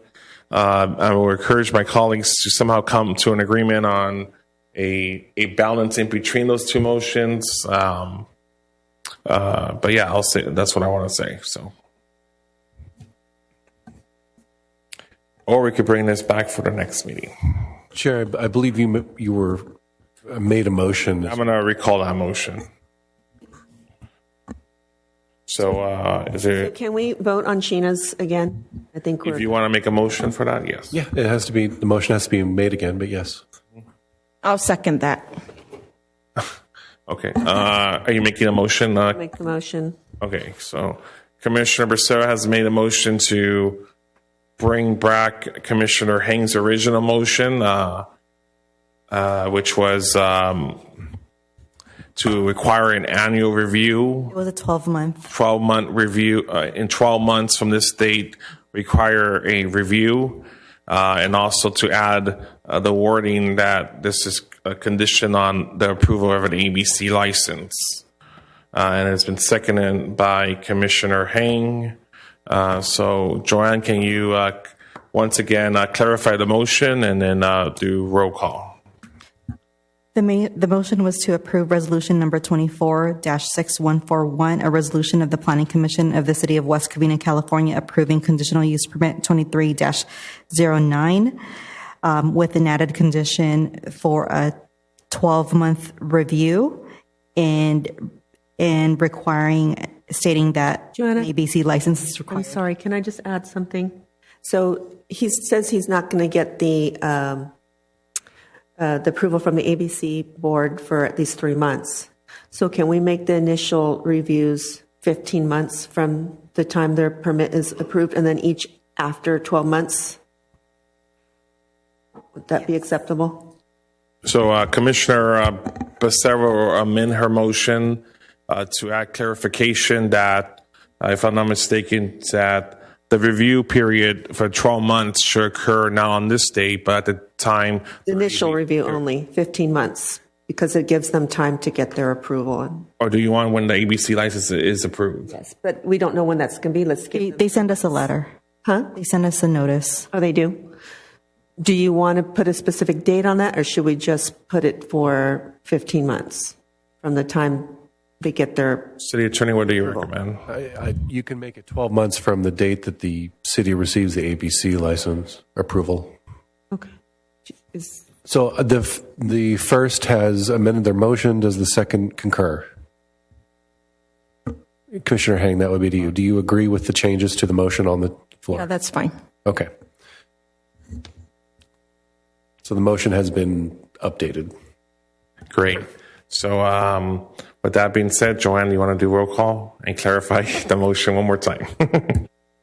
Okay, the motion was to approve the conditional use permit with the added condition to do a 12-month review starting from the date the ABC issues the license, and a requirement to require an ABC license for the use.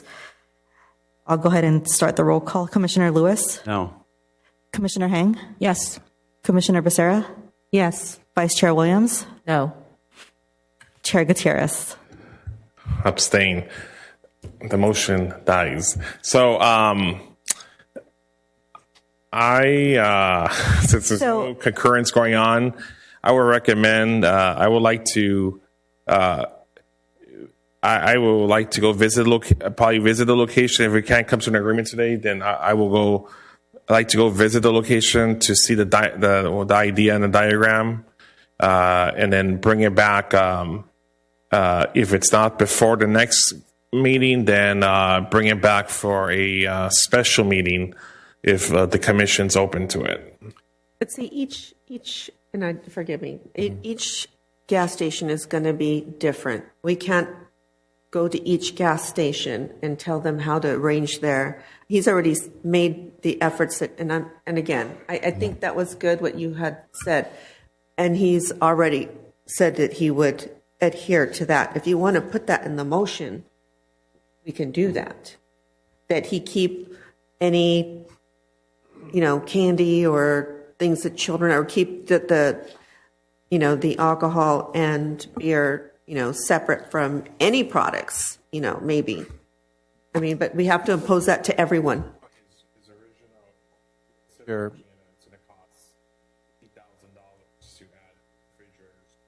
Well, he's got only one extra refrigerator. They let him put some more beer in there. Put the water somewhere else. Chair, another alternative, instead of attaching the review to this particular application, it could be the motion could be direction to staff to return with a comprehensive or global review of alcohol permits in 12 months. Just a alternative option. I'm sorry, can you repeat that? Yes. So part of what I heard was concern over attaching the review to a specific or individual application. So instead of attaching it as a condition to this application, the commission could direct staff to return in 12 months with a more global review or report on all alcohol permits or whatever category the commission chooses. So instead of it being this specific application, it could be every CUP, every alcohol CUP, every car wash, however you decide. Does that make sense? Right. I don't think that it's, out of the question to ask for the review. And I get it, we could sit here, we can approve this right now. And if it went to city council, they probably may or may not, ask for the yearly or the annual. But my position, all of our positions actually are for the citizen safety first. And I think that is a very small step, very small. It's not much to ask. And it's, some of the commissioners are acting like it's an act of God and we're asking them for a kidney. So with that being said, I'm going to call for a 6-minute recess, and we will... Well, before we go on a recess, go ahead. we did receive a letter from one of the residents that is pretty vocal in this area. and very concerned regarding alcohol and gas stations. And he started out by saying, please deny this request. So as a conditional use permit, residents in that area is requesting to please deny this request. And all the commissioner actually received this letter. And we're not saying to deny as the commissioners tonight. We're not saying to deny it. We're just putting conditions to assure some of the resident who lives in the area would have some concerns. I mean, all of us received this. And it continued to say that traditionally he thinks that the area or stores that sell alcohol attract, I guess, different type of clienteles, the trouble type. He's also concerned that this particular area or gas stations and alcohol close to school, so he's concerned about that as well. Basically, he summarized it that the sales of alcohol will increase the risk to children who walk to or from school or to or from home. In that burglary, there was a murder, correct? There was an issues, but not relating to the close by the neighborhood, that area. The residents also asking to limit the hours of alcohol sales, which we basically, instead of going all the way to the midnight, maybe stop at 10 o'clock, 10 p.m. instead of 24/7. We're not asking for that. So we're saying that, you know what, we like to see if there's trouble or not. That's all. We're not saying that there's trouble, let's stop it from a certain time. And I doubt that he will have trouble. It seems like he has a very good, control of his business. He's hands-on, his family owned. I'm Correct. sorry. Here. So the residents who lives around that area is also concerned about the number of staff. They wanted more staff. And also, given that the area also has the crime area, it seems like he seems to think that the area is a little bit high of crime. So we're not asking for any of this stuff. That not us, and we are concerned. This is coming directly from the residents who lives around the area. We're just asking and say, maybe there's no trouble after 12 months of selling.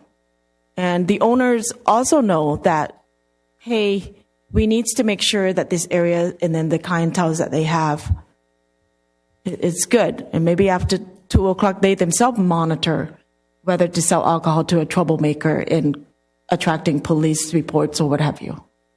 So this particular resident is also concerned and also asking for a security guard. And this is basically to deter the robbery that possibly saved the cook's life. Wow. So there's a lot of concern. I mean, this is a concern that I've heard over and over again regarding alcohol sales. Yeah, but they're not security guards. But this is just one, but I'm sure the rest of the convenience stores probably will come in and request for the alcohol sales. Right. And then we can always approve, okay, everyone that comes before us, it's approved. But you know what? We don't even know at the end of the day what that's going to be. So why not have a review? I don't understand what the problem is with that. It's just a review. Let's give this man his permit. He has no problem with the review. He knows he's going to have his business run correctly. If anybody is willing to just approve it just like this without this minor addition, I would be concerned about how they care about the citizens' welfare. So I have a question for the applicant real fast. One more question. It'll be a brief question. Now, are you open to from 10 p.m. From 10:30 p.m. to 2 a.m. To have an armed security guard at your location? If needed, yes. At this point, we don't have anything that that justify that to have a security guard there. I'd rather have just, the police monitor that, or, Well, it puts but it puts a burden on our police officers. It's $20 to $30 an hour a guard. They don't come for just 2 hour or 3 hour. It's going to be 8-hour shift minimum charge. And in West Covina, I don't have any store that at least I don't know. You'll be the first gas station to have alcohol. So you'll be making money off the alcohol sales. That's what the review. There's a talk of. That's what the review is for. Mm-hmm. Not every store, the condition we have, the building size, there's only 2 to 3 stations that can meet the requirement of the building size. So there's not every gas station coming to get this license or apply for. They cannot. Yeah. So it's the size of the store, So she's referring to one resident. Yeah. I walk that local community, and I know what the actual majority of the residents want in that local area, right. and that's all I'll say. But I'm asking you. Obviously, you're going to be generating more money with the alcohol sales. Are you open to having a guard there late at night? Which helps release the burden from the men and women of our police department when they're servicing a city with possibly over 120,000 residents. Maybe just on weekends. Yeah. So, or even on weekends. Are you open to that? I'm open for a weekend, but weekly there's. That's all his profit out the window. And the sale, I know you're referring to we selling more. We don't know. There's no prediction what sale we're going to be doing. That, 12 months from now, we can bring the numbers in, or city will know the alcohol sale. But at this point, I don't know what are we going to be selling. Brian, would it be okay if we just had asked if there's problems after the review? Why would we need to impose it now? Just a suggestion.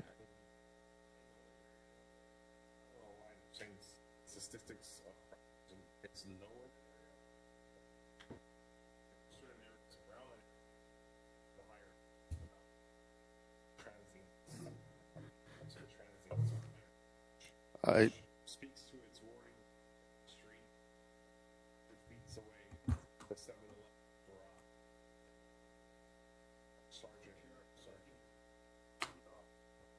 garage. Great. Yeah. So, Commissioner Becerra was asking. Go ahead and repeat your question. So my mic was on, so you could put your answer.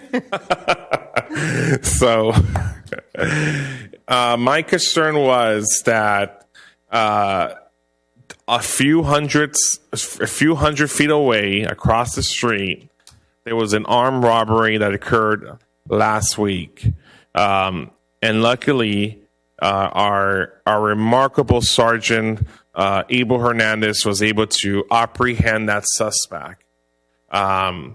And take him into custody, and he will now be facing the consequences of his actions.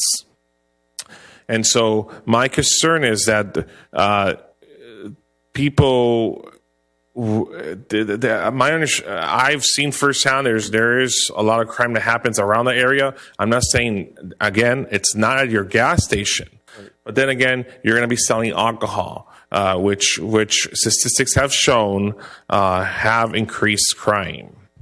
So that's the only comment I have. But that's all the questions I have for you. On the weekend, we can consider security guard, but the weekdays there's not much activity. It's not Thoroughfare Street. It's just the local residents that do business after 10 o'clock. There's not much going on for 2 employees and plus security guard. It's not doable financially. It's a burden on me. Yeah. Unless we have it. If I know there's a lot of robberies going on. There's a mall they've been robbing. They're robbing the bakery store nowadays. So it's just an everyday thing. But robbing the cemeteries. Yeah, you've seen in LA. So, but I think this is a safety measure not only for not only for our residents, but it's also for you and your staff. So, and obviously, if you're working there at one time and your son, let's just say your son's working at night, obviously you're gonna you're gonna want him safe. Absolutely. If I'm a business person. If I feel like I need a security guard, I will take a security. I just don't want to be part of a CUP condition. That's something that's going to go with the land use. So how could I have a land use be tied with the security guard? If I'm a businessman, if I need a security guard, I will hire a security guard. We have no robbery at my store. There's no robbery. There's no theft. We could pull the police call. There's no calls being made to police that we're being robbed. Every day, every hour. So at this point, I don't see a need for a security guard. But if in future, there's a crime that you can show me, hey, you better have a security guard, I will have a security guard, Okay. Yeah. So, okay, great. Thank you. Yeah, but I just don't want to tie the security guard to CUP. Because any condition you put in here, it's going to go with land use.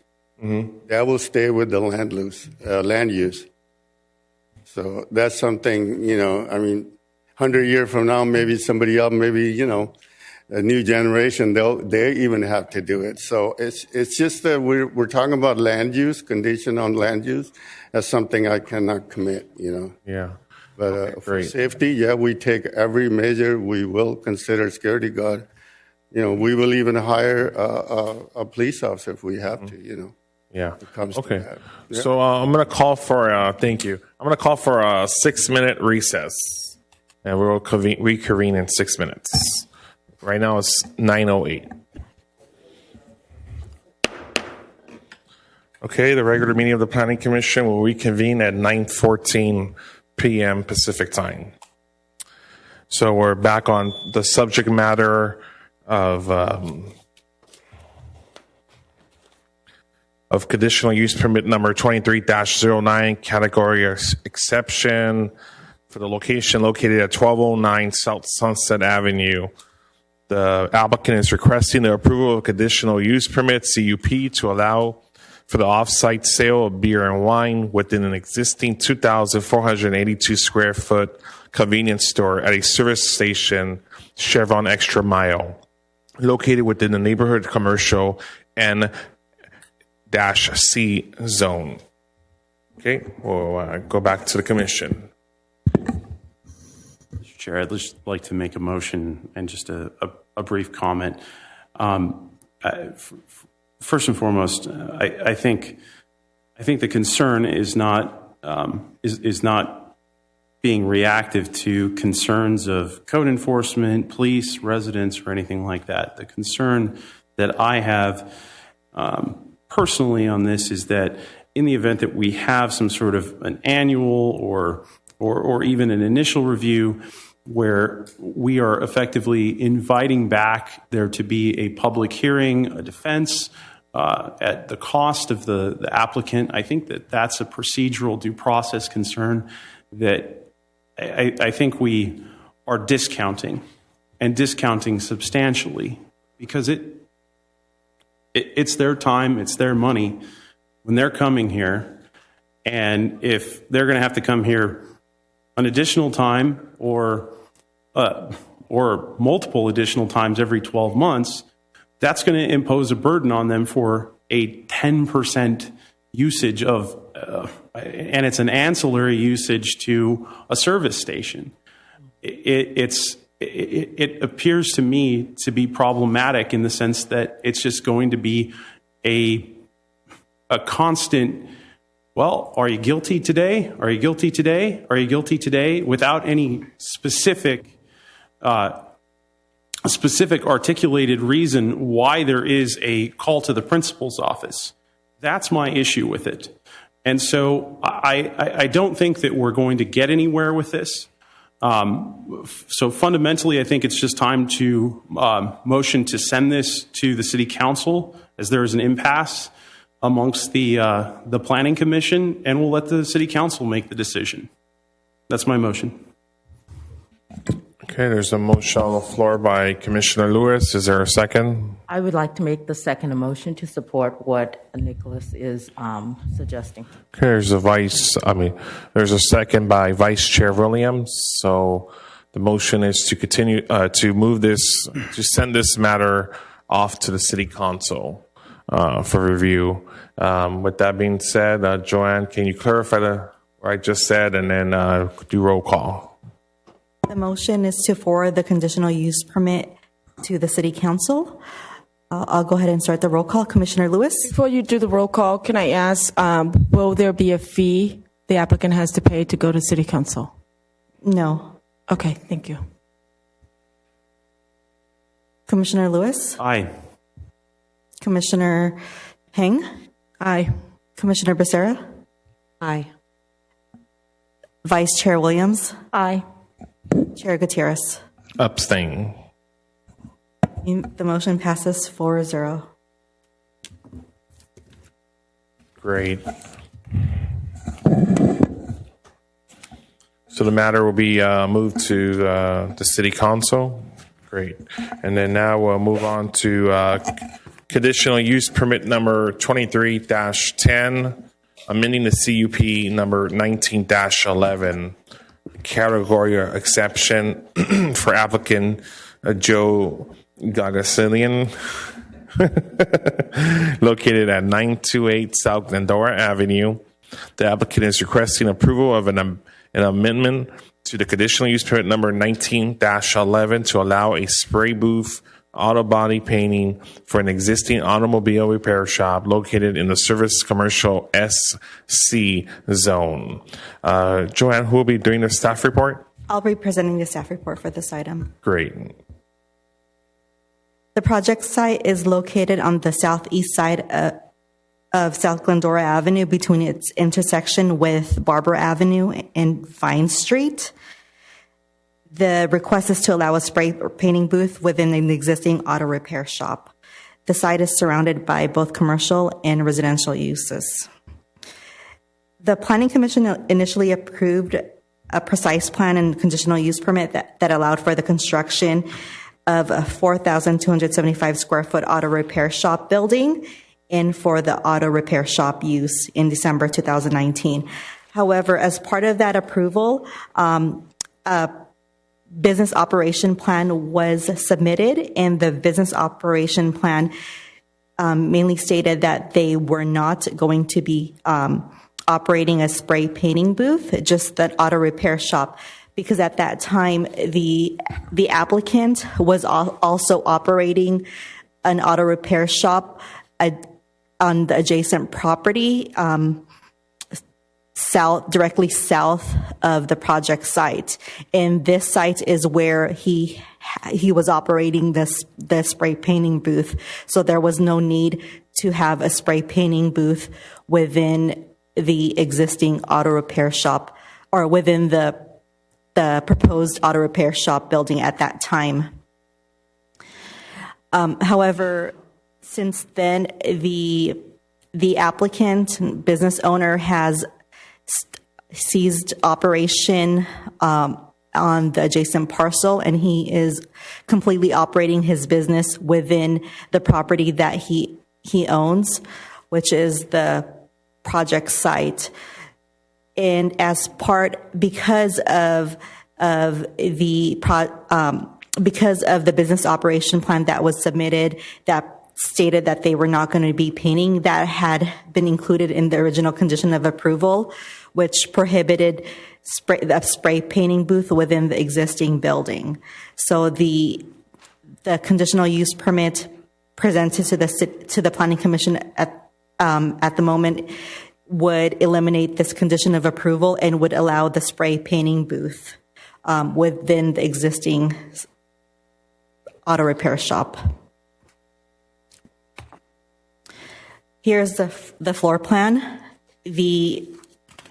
In the elevations, the spray painting booth would be an enclosed room that is approximately 14 feet wide and 27 feet deep. And it would be located on the southeast corner of the existing auto repair shop building on this area, highlighted in pink. For reference, here's a photograph of the auto repair shop. It was taken from the outside the door along the west side of the opening in the auto repair. The spray painting booth would be located in this area along near where the ladder is. Sorry, staff did receive a letter from a neighbor. The neighbor that submitted the letter resides on Barbara Avenue, a property away from the subject site, and they have concerns regarding fumes that would come from the auto repair shop as a result of the spray painting booth. With that, a spray painting booth would require approval from the South Coast Air Quality Management District, which has purview over issuing permits for such a use that to ensure that the air quality would not be impacted within the general area. With this, staff recommends that the Planning Commission adopt Resolution 23-6142, approving conditional use permit 2310. If the Planning Commission has any questions, I'm available to answer. Great, thank you. Does the commission have any questions for staff? No? Okay, well, I do. Sorry. Staff? Okay, go ahead. Do we have any environmental regulations that the city has as to paint fumes or anything like that currently? Not specific to paint fumes. Okay.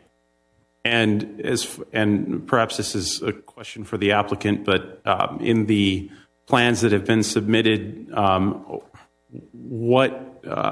I saw there were exhaust fans. My question is, are the exhaust fans putting out clean air to the outside, or is it something where it would present some sort of a risk to the immediately adjacent parcels? The applicant would be better suited to answer that question. Okay, fair enough. Thank you. Great.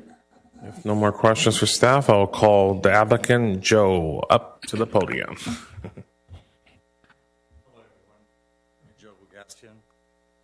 I already have an existing shop, which is, the picture is gone. In the white, right there, where the white building is. So I have a shop there for 40 years, and I have an existing spray booth, and AQMD has approved it for 40 years. I already applied with AQMD. And they only had one condition, that they said okay, and they were happy because the spray booth that I have is 40 years old, and this one is going to be environmentally friendly with a new technology, so we're not going to get anything out of that system. And their only condition was that once I built this, the old one would be dismantled. And everything else is going to be up to the code, and a brand new one, filtration system, of course, with the new technology. So I want to destroy that one and put a new one. 15, basically, the one house that is complaining or have complained, I'm going farther away from that house. See where the pool is? Mm-hmm. Okay, I believe that's the house, and where the white building is, that's where the spray booth is. Oh, right. Basically, I'm going to be in the red building now. I'm going to be approximately 100 feet from his property away. With a brand new state-of-the-art thing. Great. And the only reason I'm doing this because my kids got involved in our business and we're expanding, so I'm doing this for them. Great.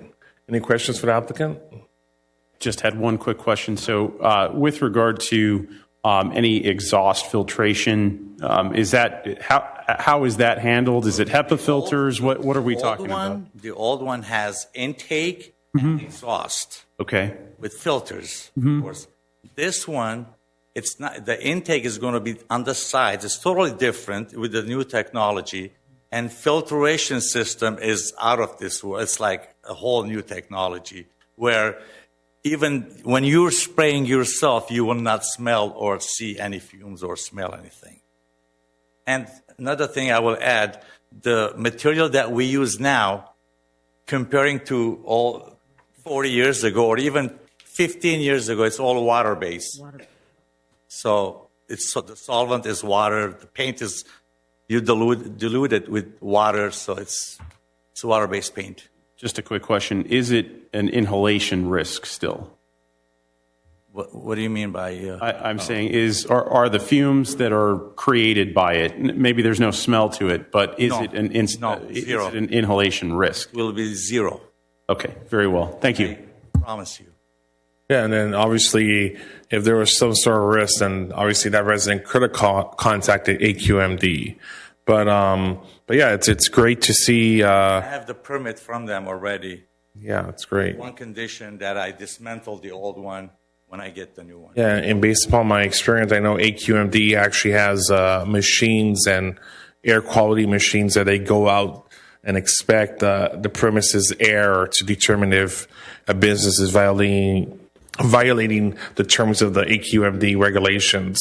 But yeah, it's great to see a business owner like you invest back into the city of West Covina to build a brand new body shop off Glendora Avenue is remarkable, and then you now building a brand new state-of-the-art paint shop within that body shop is great, and it's obviously also great that our environment will also be protected by this because it's a great brand new machine.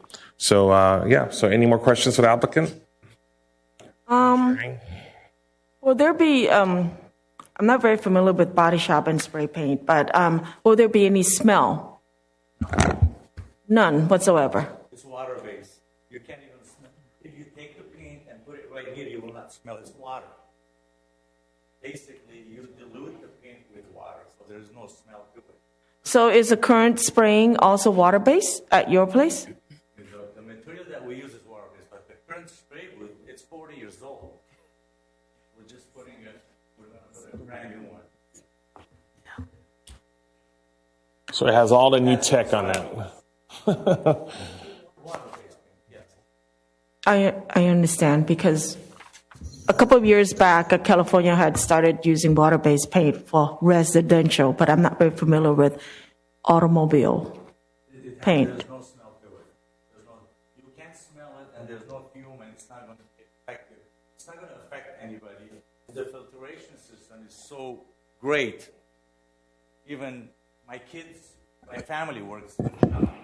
So I'm very confident. Yeah, and I had a chance to review these documents and research, and then I saw that, yeah, the equipment that he's purchased and what's in our notebook is really, really remarkable. It's a very expensive equipment because it contains the chemicals within this box, you want to say, and then the fans does its magic. So it's really, really good, really remarkable to have a shop like that in our city. So.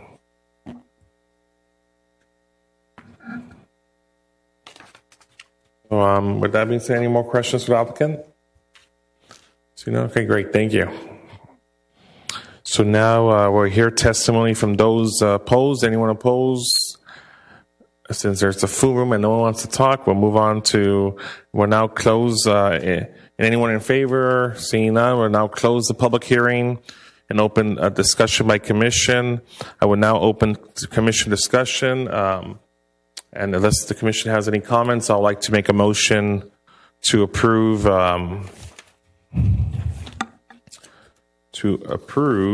conditional use permit number 23-10, a mini CUP number 19-11, the category exception for location at 928 South Glendora Avenue.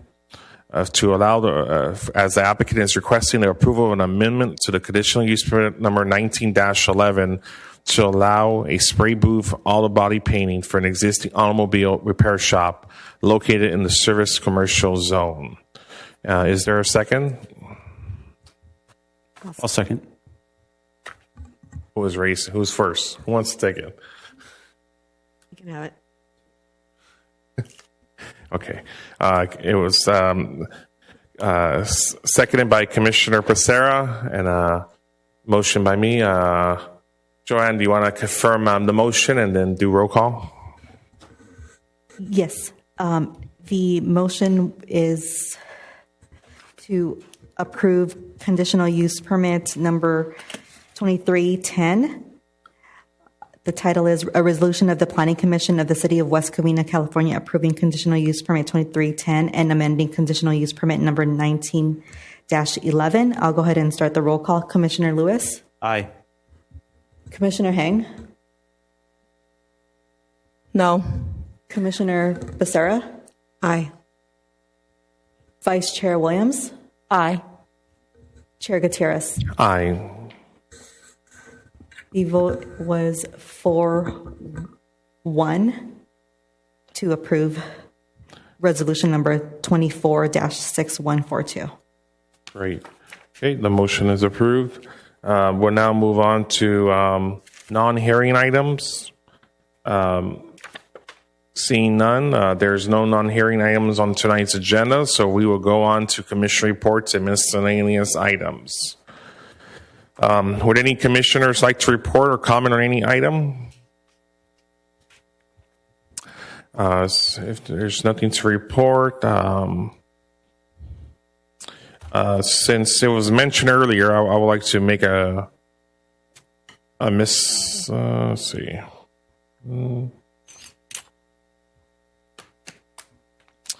Yeah, since it was mentioned earlier by different commissioner members about a process to what's the correct way to review annually different statistics for CUPs or something, or to some major crime going on, like, for example, felonies occurring or misdemeanors occurring, that staff could bring back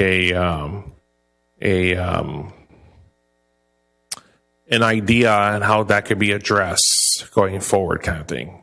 So some of the comments that Commissioner Hang and Commissioner Becerra made about annual reviews, and I think Commissioner Lewis mentioned a little bit about it being a fair process and not just for one applicant. So obviously, I'm not asking for a deep detail report, but an idea is that how things like that could be addressed, or what's the best route to go if the commission ever wanted to take action on something like that. Is that something doable, Joanne? Would you like staff to agendize a discussion on this particularly, or? Yeah, I think, or just a general discussion. Yeah. Okay. Yeah. I can put that in the next agenda. Great, thank you. And then we'll move on to the Community Development Director's report. Joanne, do you have any items to report on behalf of Paulina? Yes. On Friday, January 26, 2024, there will be an open house at Cortez Park Community and Senior Center from 12 p.m. to 2 p.m. Everybody's invited to attend. What date? On Friday, January 26th, from 12 p.m. to 2 p.m.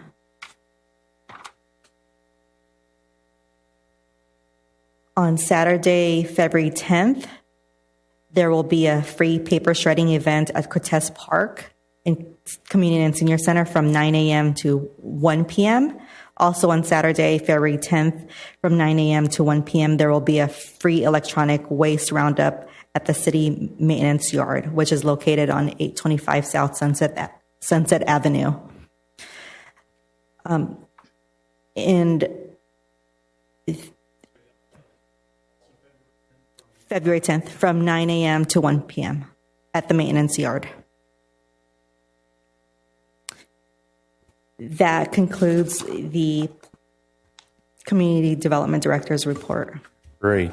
And is there any city council actions? This is a... Yeah, is there any city council actions to report on behalf of Paulina? Yes. At the last meeting on January 16th, 2024, the City Council approved the Development Code update, and they introduced it, and it is scheduled for the second reading on February 20th, 2024. That concludes the City Council action. That's great to hear. And I know Joanne and her team did a remarkable job and hard work to put that update together. So thank you all for doing that. So. Thank you. Now we'll move on. Since there's no further business to consider, this meeting is adjourned at 9:37 p.m. Pacific time.